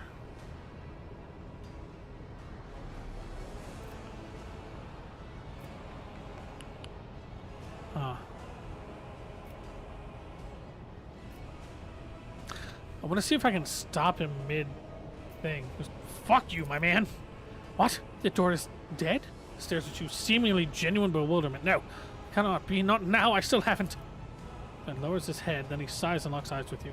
His gaze cold, haughty, and fanatical. The ritual will not be completed. I'll take care of it. And you, see to it that the void ship breaks free from the warp. Watch over our realm and Farewell.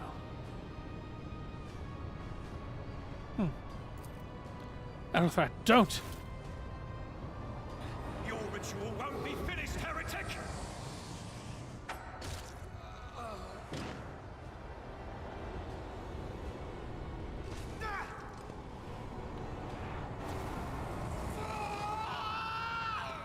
Unfortunate.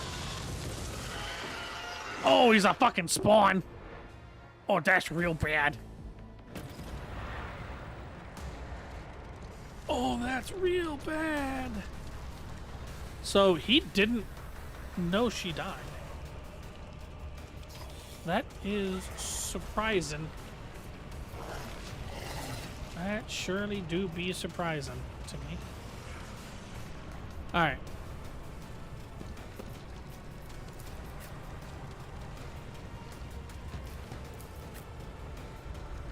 Abelard, love you, buddy. You're not gonna go fight that immediately.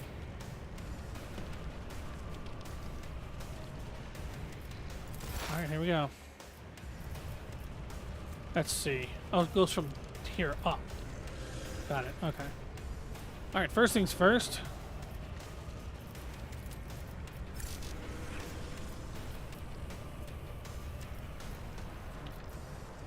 Fuck it then. Dismantling attack. My second one. Interesting. Bang.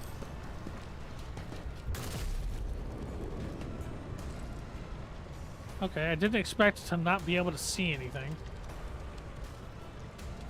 I'll be honest, that threw me off.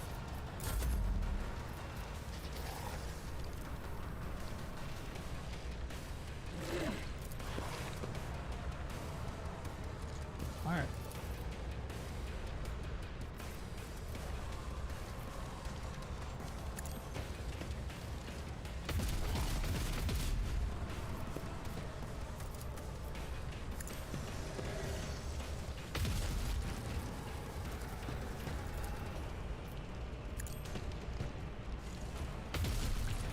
Let's fucking go.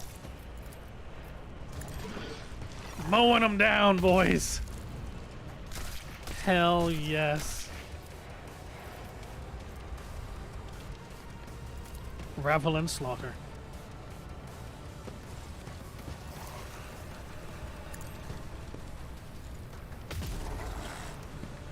Bolters are so good.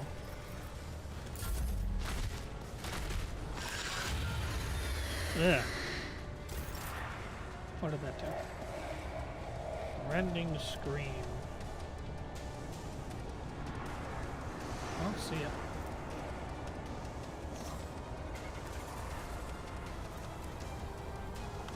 You know what?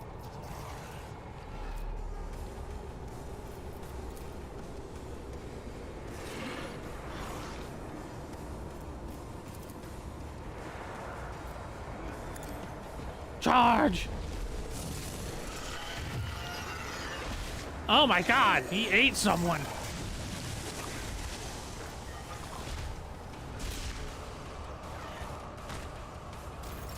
I will admit I didn't see that coming.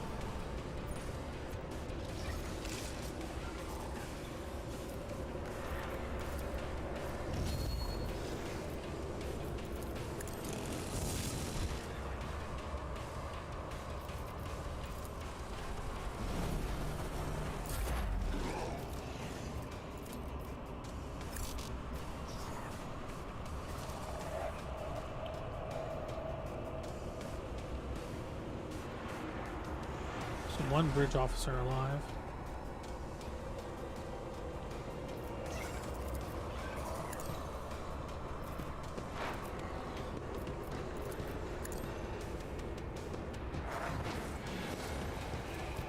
All right.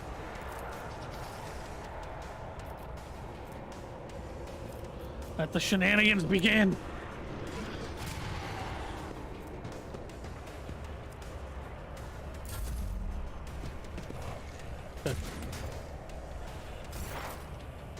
That means I can shoot him.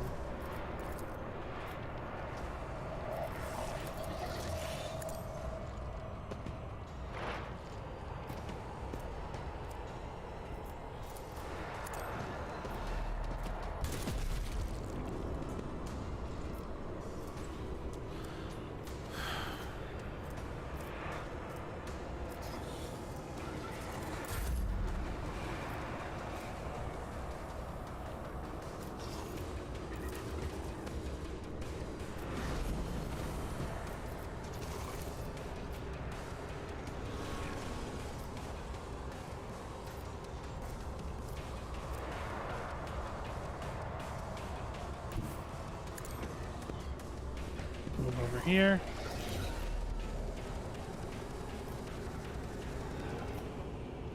Do one of these.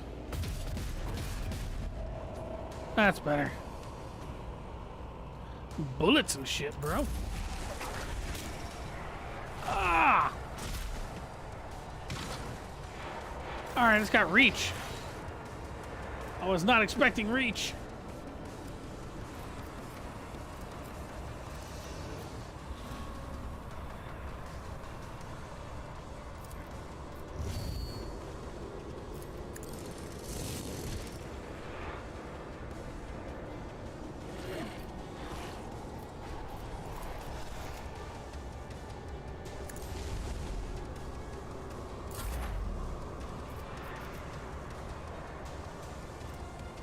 Okay, so I can't really help her out.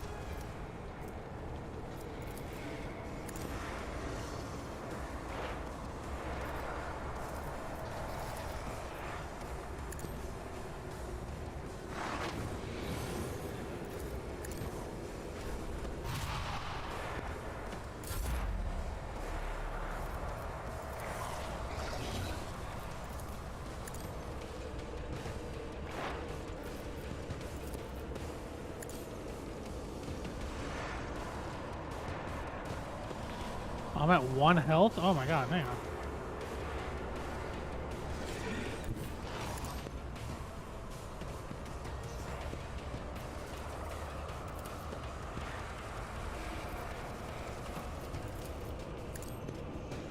Bang.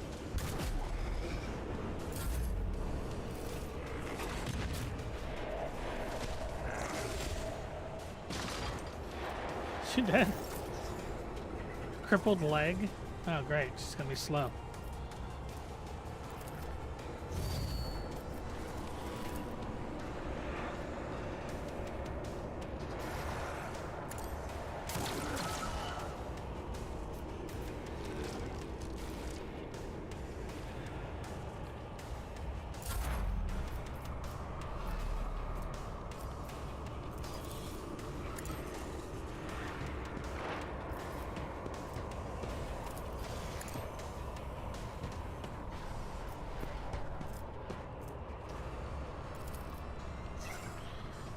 Reach!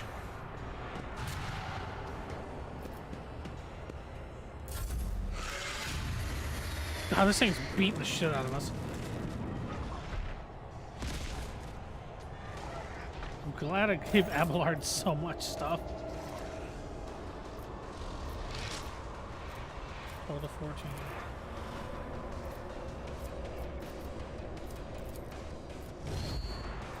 Just fucking die!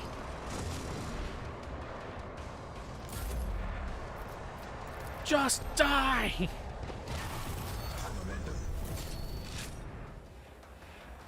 Oof.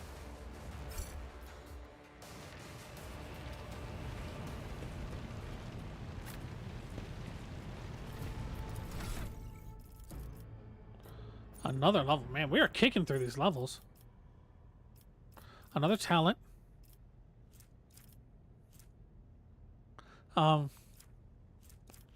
I think it was thick skin.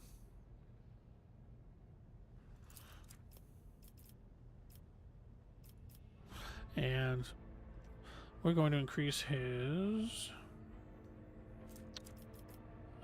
weapon skill.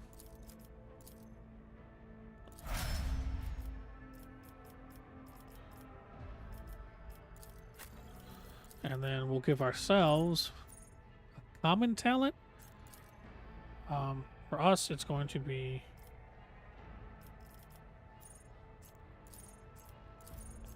why do we have strength 10?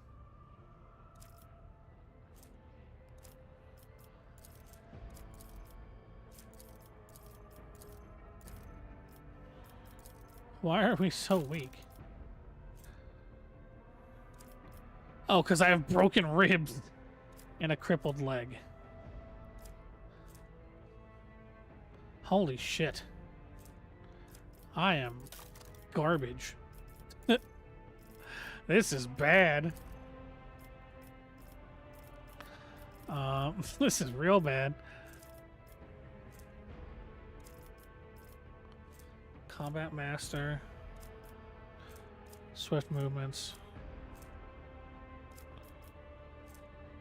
Las Weapon Expert. Power Weapon Expert. Wouldn't be bad. I'll take the Solid Projectile Weapon Expert at the moment. Kick it?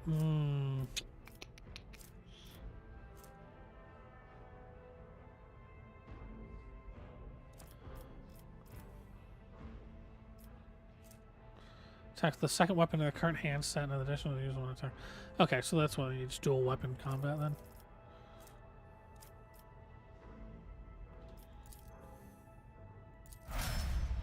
So how do I get rid of traumas?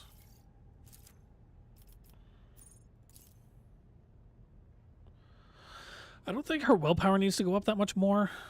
And I don't know if increasing her intellect's really going to be... It does increase her lore. We'll increase her perception. And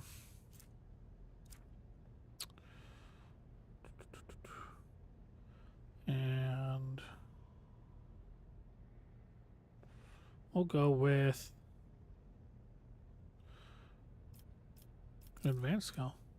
Plus 13 to attack use. Also reroll one skilled failed test. That's failed skill test. That's cool. Allies are effective at least one time, get an additional armor penetration, edge of fate.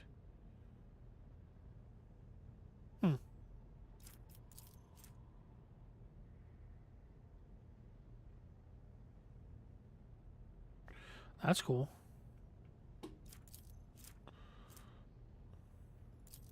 Well, flawless plan.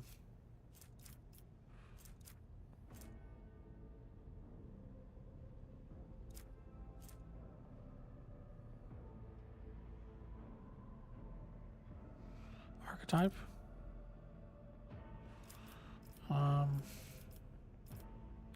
Pain channeling. That's pretty good. Overkill just splashes, essentially. So what happened to her? She has a crippled leg as well. God. I've got broken ribs and a crippled leg. So I'm all fucked up. Yeah, I think her agility...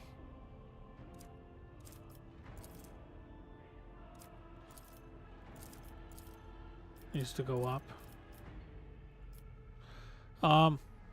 Let's see. Exploit surroundings, fired up. Unpredictable. Camaraderie, rapid reload. I think because the bolter has really long, like really high action point cost reload. So I think we're gonna do that.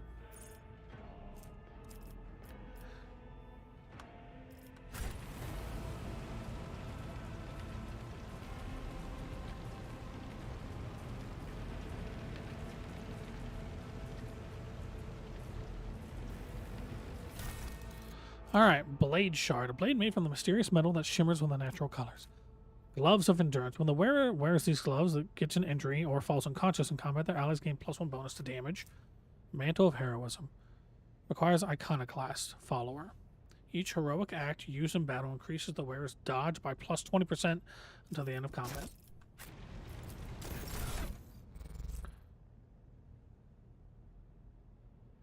Okay, so I can't wear it. We're going to give these gloves to her. Yeah. She's of the Martyred Lady as well, so that's actually fitting. Sorting. Whatever, doesn't matter.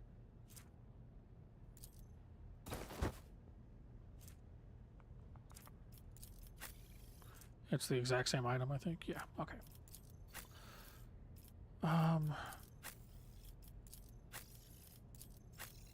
Why can I not have a Medicaid bag?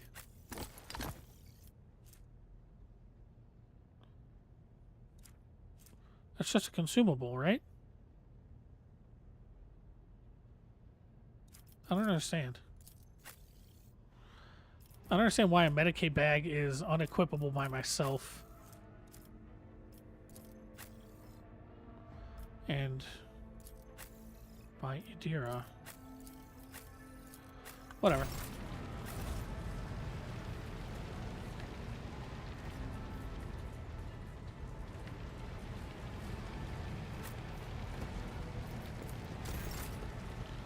Talk to the bridge officer. Make sure they're okay. We won? We won! Alright, we need to reestablish communications. So I think we need to go this way. Yeah. The heir is dead. He sacrificed himself to save the entire dynasty. A noble deed. Let the crew offer prayers for the hero who renounced his impure life in the name of humanity. That's a little harsh, lady. There we go. Master Helmsman Ravor. That's who we're looking for. Ravor, Master Helmsman, system status update. By the Emperor, it's the Seneschal, living and breathing. The white-haired man with sickly pale skin solution. Well, there's a tricky question. The whole place is so overgrown with foul wicketry, we'll be scrubbing it off the vid screens for God knows how long. We need to re-establish connection with the Navigator's Sanctum. It is our only chance of escaping the war. Your words seem to knock the officers out of their stupor, and the air around you fills with voices and commands being issued. You hear someone sobbing, one of the survivors buckling under the stress. Abelard cuffs the crying officer without even looking. Whack! Restore the Vox channels to the Navigator's Sanctum. Ready the crew. Prepare for translation to real space. Abelard pauses for a few seconds before turning to you. Hiram, you may call me superstitious, but translation is not a good time to disregard rules. You're the only one here who speaks for the House von Valancius. You may not be the Lord Captain, but you, more than anyone else, deserves to take her place in the ritual that is about to commence. He directs your attention upward to the throne that sits at the apex of the tall staircase. I'm ready. Begin the ritual. And translation out of the warp and into the warp are the two most dangerous parts of warp travel.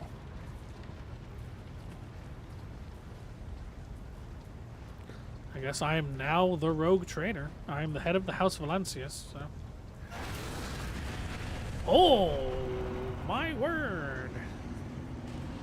The image before you is hazy, swaying in sorcerous currents invisible to mortal eyes, as if whatever is beneath this thin shell is constantly changing while still remaining the same. It has taken on the guise of Theodora, but the false rogue trader's eyes reveal the true identity, surreal nature. One of Theodora's eyes is engulfed in otherworldly fire, the other, a vessel of ancient evil, bores into you. A voice seeps directly into your brain without ever reaching your ears, and this voice booms with all the horrors of the warp. Mortal, who are you to oppose the very blows of fate? The vision lowers its head, its harrowing gaze boring into you, but for a moment, something changes in Theodore's expression. It's almost like a shadow. It matters not. Your footfalls are an echo of the sand pouring between the scales. Your hopes and faith are my mockery.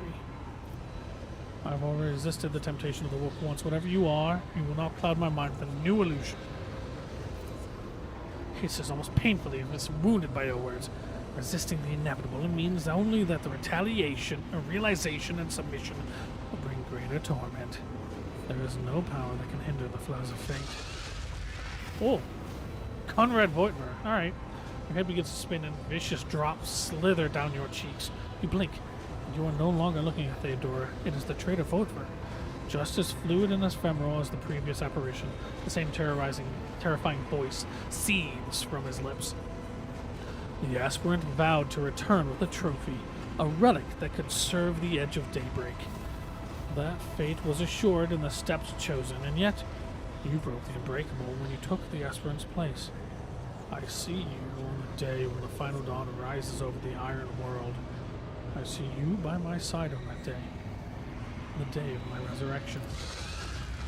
The image is scattered by invisible sorcerer's winds. You see Idira, her eyes aglow with the same sinister flame.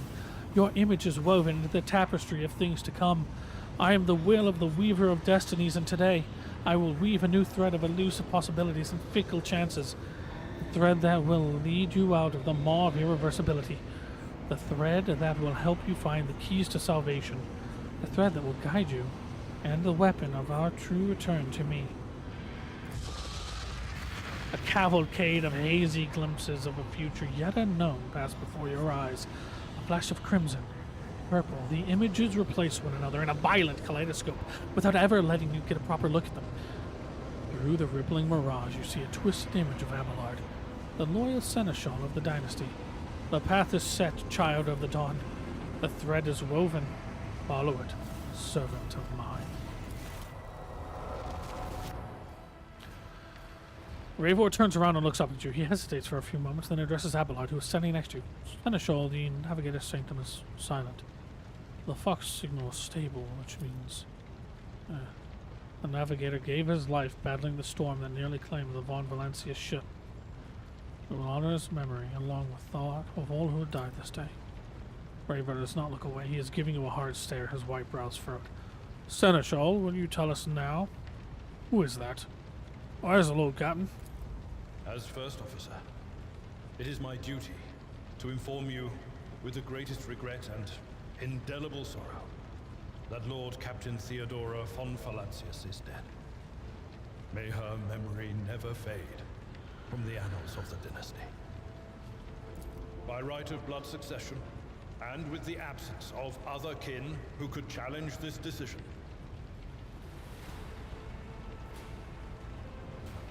it is hereby declared that the successor to Theodora von Valancius is her heir, the rightful inheritor of the warrant of trade, and the title of Rogue Trader. The official ascension ceremony will be held at a later time. In the interim, have you lost your tongues? Hail your lord. It is because of his toils that we all still live. Goddamn right! Praise me! Praise me! Done, Master. My apologies. I meant to say Lord Captain. Alrighty. Oh, okay. I like the scratch-drawn The treachery of the style. Master of Whispers was fruitless, but victory came at a great cost. Lord Captain Theodora von Valancius perished along with her heir, Edelthrad, and thousands of crew members. The subtitles just aren't catching up. That's funny. Yet hope remained, for the second in line to the Rogue Trader dynasty survived. To hang the ancestral banners once again, and exact vengeance on the enemies of House von Valancius and humanity.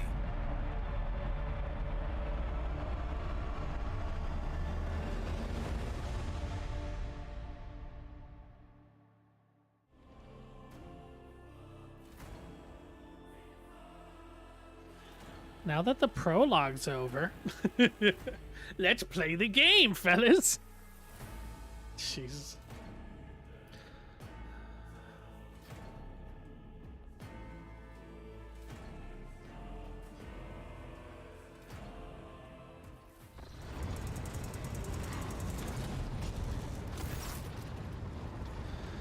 Deep shadows of weariness can be seen on Abelard's face. Through the old officer's eyes are keen. They rake over you from head to toe.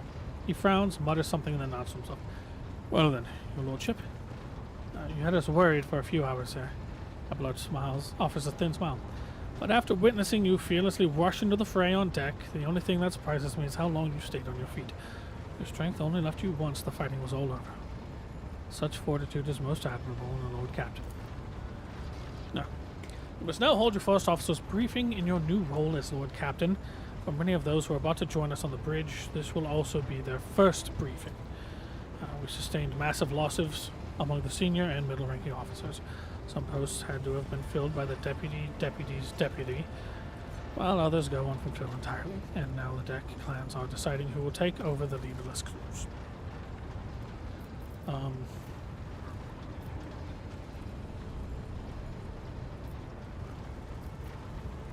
What is on the agenda for the meeting? Reports on the condition of the ship and crew. The Lord Captain is not usually drawn away from her important affairs to attend such routine briefings, but this is a unique situation. I am still receiving updates from across the ship, and they are not encouraging. Getting this bird to fly could take a gargantuan effort, even so far as you personally negotiating with the authorities of the system we are currently in. So, Prepare to hear a bevy of complaints and excuses, your lordship. Take this opportunity to good look at the officers who work 6 decks away from the bridge, and they in turn will have the honor of beholding the visage of their lord captain. It appears the heretics were deliberately targeting the vessel's command. They knew exactly whom they were looking for and where they could be found, which is unsurprising given that their informant was on board, was our own Master of Whispers. We succeeded in tracking down Voidmer. No, Lord Captain, in all the commotion, his trail went cold. Our people are still on the hunt for him, but any mutineers who may still be skulking in the ship's many corridors, but frankly, I would not be surprised to hear that we are now 1 shuttle short. I'm afraid that it should be some time before he answers for all he has wrought. I'm ready to start the briefing. Summon the officers. With a gesture, Abelard relays the order to the adjutants at the far end of the magnificent ship.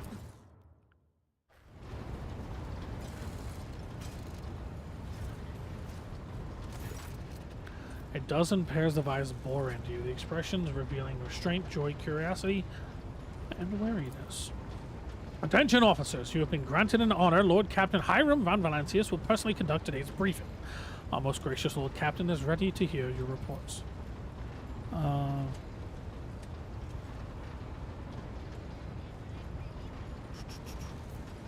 Perhaps should you introduce those present, Abelard?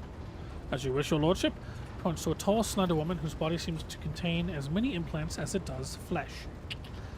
Vigdis Suriata of the Ptoleman line, our new Vox Master. That's her there. It's an honor to serve you, your lordship, the Vox Master offers a detail. Aboard this vessel you have your command thousands of crew members and hundreds of officers and section chiefs. I'm responsible for receiving, processing, and sending all the communications between you and them, as well as external sources. I'm your eyes and mouth, Lord Captain.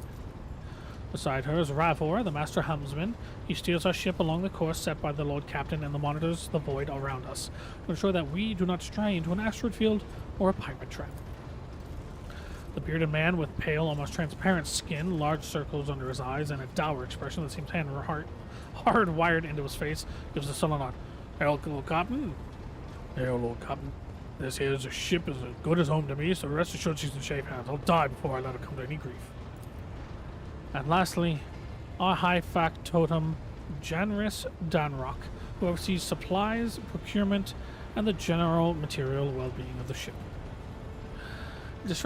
Dressed in an embroidered jacket, the heavy-set man with oiled hair offers an obsequious smile and bows. It is an honor, your lordship. You must trust me with all matters concerning your comfort. Everything will be done to the highest standard. In the second row, we have 3 officers charged with overseeing the ship's vital functions. The Master of Ordnance is responsible for the artillery aboard the Infernus. The Master of Ordnance is responsible for the artillery aboard. The Infernus Master, whose crew work to prevent the extinguished fires on the ship. And lastly, the Drives Master, servant of the Omnissiah. Oh. Oh, that's cool. It has context. 3 officers salute you. The Infernus Master does so with confidence, while the Master of Ordnance betrays nervousness. The Drives Master offers a salute resembling a dance, involving a complicated manipulation of all the tech priests and mechanics. Is that everyone?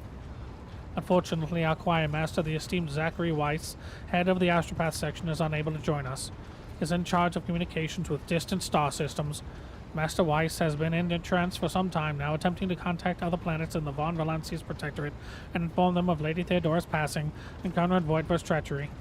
I will deliver a report to your lordship and the Astropath progress as soon as it's possible to do so. On others present are adjutants, secretaries, and deputies. They are here to make a record of proceedings. Alright. First things first, helmsman. Aren't you all, Lord Captain, of the cut to a long short story? The outlook is bleak. The ship's sound more or less, but without our engines here, Prime and Navigator, who fell in battle, we have no way out of the system. We tried to set so much as a toe into the warp. I don't know what'll happen first. Our warp drive being torn to pieces, or all of us melting into the bulkheads. Lordship, if you allow me to interject, when we arrived in the system, my crew followed standard protocols and conducted a count of all the available communication channels in the region. One of them was a Navis Nobilite station. That's very lucky. The Navis Nobilite is the Navigator's organization. The station maintains complex Vox silence, but even its presence here inspires hope. To have located a navigator in the very system is an incredible stroke of luck, a true blessing from the God Emperor. If I were you, I'd grab this chance with both hands, or else you'd be eyeing up asteroids to use as your new residence. Slightly less shitty news. We can go round and round the system till our heads are swimming, so as long as the Prometheum supplies last. And if any thick as grok shit lowlives come sniffing around, we'll at least be able to take them out, so don't worry on that score.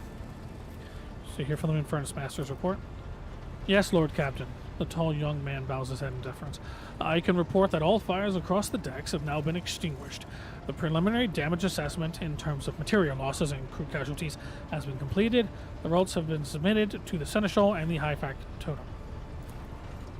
The post passed to him after the previous Infernus Master and his next 3 deputies expired in the line of duty. Abelard. So, post passed to him after the previous Infernus Master and his next 3 deputies expired in the line of duty. Abelard remarks in a low-pitched voice for your ears only. The lad's managing well so far. He can take the heat, so to speak.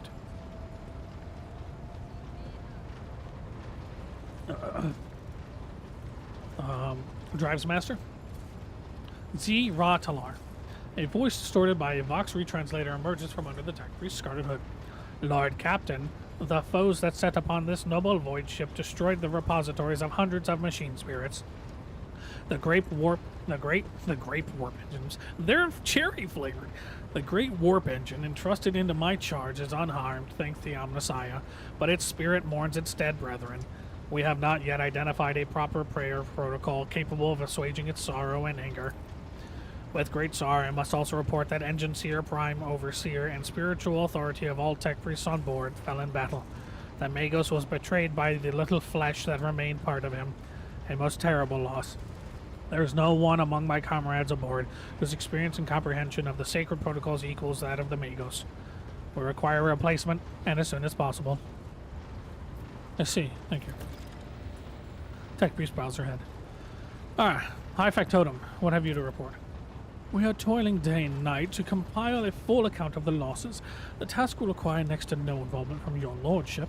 I will personally ensure that all damaged components are given into Tech Priest's hands for attention, and that all lost supplies are replaced. There is only one resource that I cannot replenish single-handedly, and that is people. We have lost more than 2,000 crew members, and unfortunately this number is not confined to the scum of the lower decks, which are easily replaced, but also includes trained professionals. We will be able to make up our losses on the nearest planet, Rykad Minoris. However, the planet, the whole system in fact, belongs to the Winter Scale Rogue Trader dynasty. We cannot simply begin recruiting on the planet without first coming to an understanding with the governor. In that respect, I am powerless. Negotiations at this level are a matter for the Rogue Trader. Especially true, given Caligos Winterscale's penchant for attacking first and asking questions later, and the kind of thick-skulled thugs he usually installs as governors on his planet. Master of Ordnance, do you have anything to report? The Master of Ordnance gives you a gloomy look. No. My job's simple. Maintain the arsenal and fire where I'm told. But just ask anyone, we've got no crew. No, Lord Captain. Master of Ordnance, you forget yourself. So what? The officer's hostile and bitter reply. It's as if a dam had burst inside and all that pent-up emotions are rushing. The ship's in ruins, every second officer's dead, now we've got a green Lord Captain who's supposed to lead us to the void knows where. Silence! The bridge's magnificent glass panes seem to tremble on the force of Abelard's roar, and forces seize this mutineer.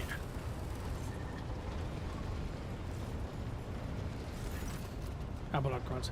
If only one officer out of the whole lot has fallen to pieces, then that's not all that bad. Your Lordship, I do humbly apologize on behalf of the entire crew. What would you have us do with the Master of Ordnance? The former Master of Ordnance, I should say. Besides find a replacement, that is, for we already have one lined up.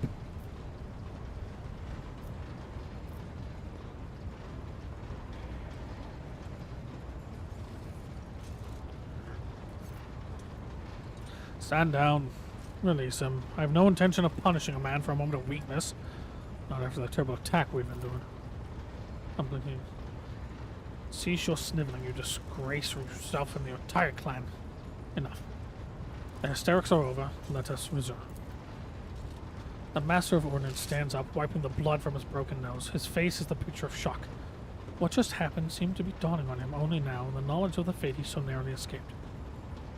To summarize, we have sustained serious losses in crew members, and we require a new agency, a prime and navigator. Is that all that is preventing us from continuing our voyage? Precisely, old captain, but bear in mind that this will not be the end of our trials.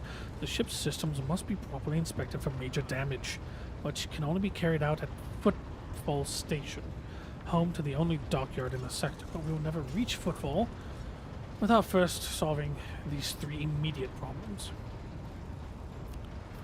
Tell me about the system in which we find ourselves. I cede to the Vox Master on this point, Mistress Tolman. We are in the Rykard star system, and our voyage here was undertaken on your orders to the Lordship's predecessor. There are 3 inhabited bodies in the system, and our attempts to send Vox messages have produced confounding results. The Navis Nobility Station has not simply failed to answer. It seems to be maintaining total Vox silence. However, we did receive a distress signal from the prison planetoid and the system, and Rykard Minoris itself is also not responding to our hails. What was most alarming is that our augurs have intercepted signals from the surface that seem to be indicating ongoing hostilities on the planet. The situation is not very encouraging, but without a navigator, a tech priest, and new crew members, we won't be able to travel anywhere. Therefore, we must go to the planet and the Navis Nobility Station to find out what in the void is going on. Thank you all for your reports. Dismissed. The summoned officers salute you as well. Your Lordship, there's one other thing. A confidential matter of utmost importance, Lady Theodora. Your eternally esteemed predecessor brought the ship here to the system for a reason. He was given a secret commission. You perhaps are wondering who has the authority to commission a rogue trader to do anything, and I shall tell you. The Lord Inquisitor, the hand of the Emperor, the chief architect of his will in the Coronis Expanse.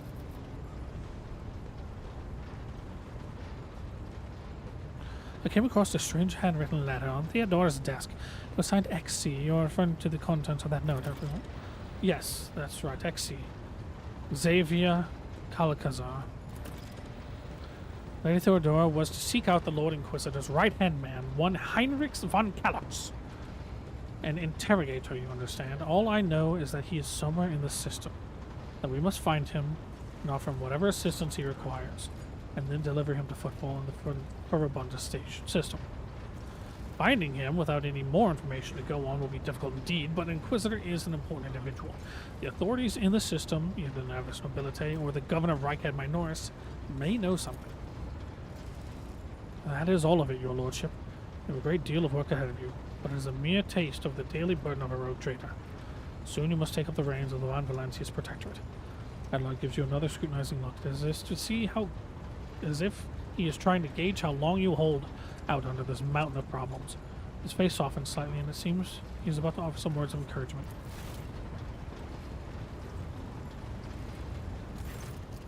Adira, Sergeant, explain yourselves.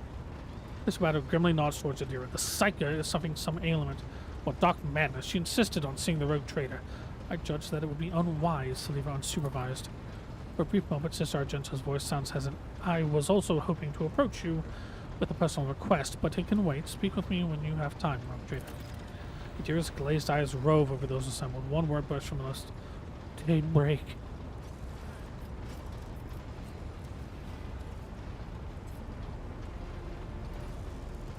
Adira, come to your senses. Damn it. Adira presses her fingers to her temples in desperation. Your lordship, here's the thing. I was trying to see the immediate future, and it hit me so hard. My head is still spinning.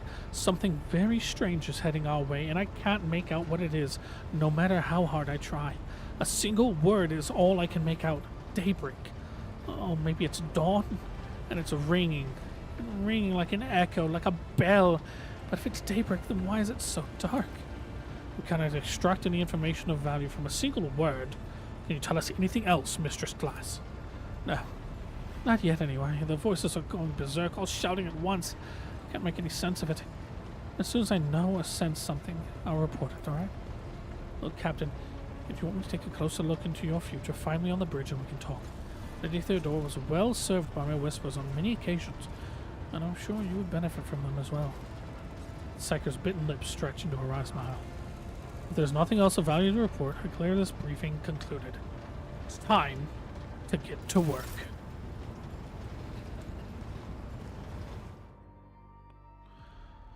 All right. I think we are going to stop here. It's as good a stopping point as any, and we will get to work on the next stream and next episode. So, from here, a lot has happened. Voigtver seemed genuinely shocked that Theodora was killed.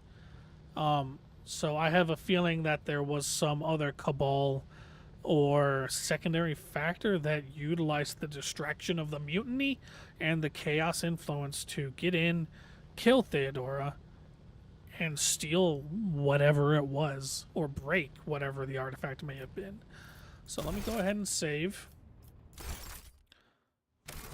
And we'll continue next time. This is a really fun game. I think it needs a little bit of punch up in regards to the interactions and actions your characters can take. Like when they use certain abilities, there can be some kind, instead of just being like, oh, I stand up and point, there could be some effect or noise cue or something of the of that kind of facet. But I'm having a really good time with the game. I love Warhammer, so I'm gonna love really anything Warhammer related, if I'm honest. But that's not gonna say I'm gonna be completely uncritical of it. So my voice is going out a little bit. There's a lot of reading, a lot of talking in this game. So I apologize if I sound a little reedy. I think I'm gonna end the stream here, and thanks everyone. I know I've been streaming really inconsistently and very sparsely lately. I'm in the process of buying a house and have a lot of going on, preparing to move and preparing to close on the house and all that.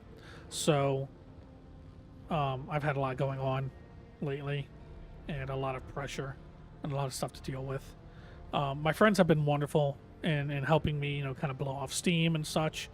And I want to get to doing this more often. Soon, you'll even be able to probably when I stream with my camera on certain games I will, but in stuff like this, pretty much everything involved is on screen. You don't need to see my reaction at all, really. But soon, hopefully, you'll be able to see behind me my new home. I'm very excited and very nervous, and it's a huge step in my life, and I'm really looking forward to riding along the wave of existence with all of you. So thank you all very much, and I will see you all next time. Bye-bye.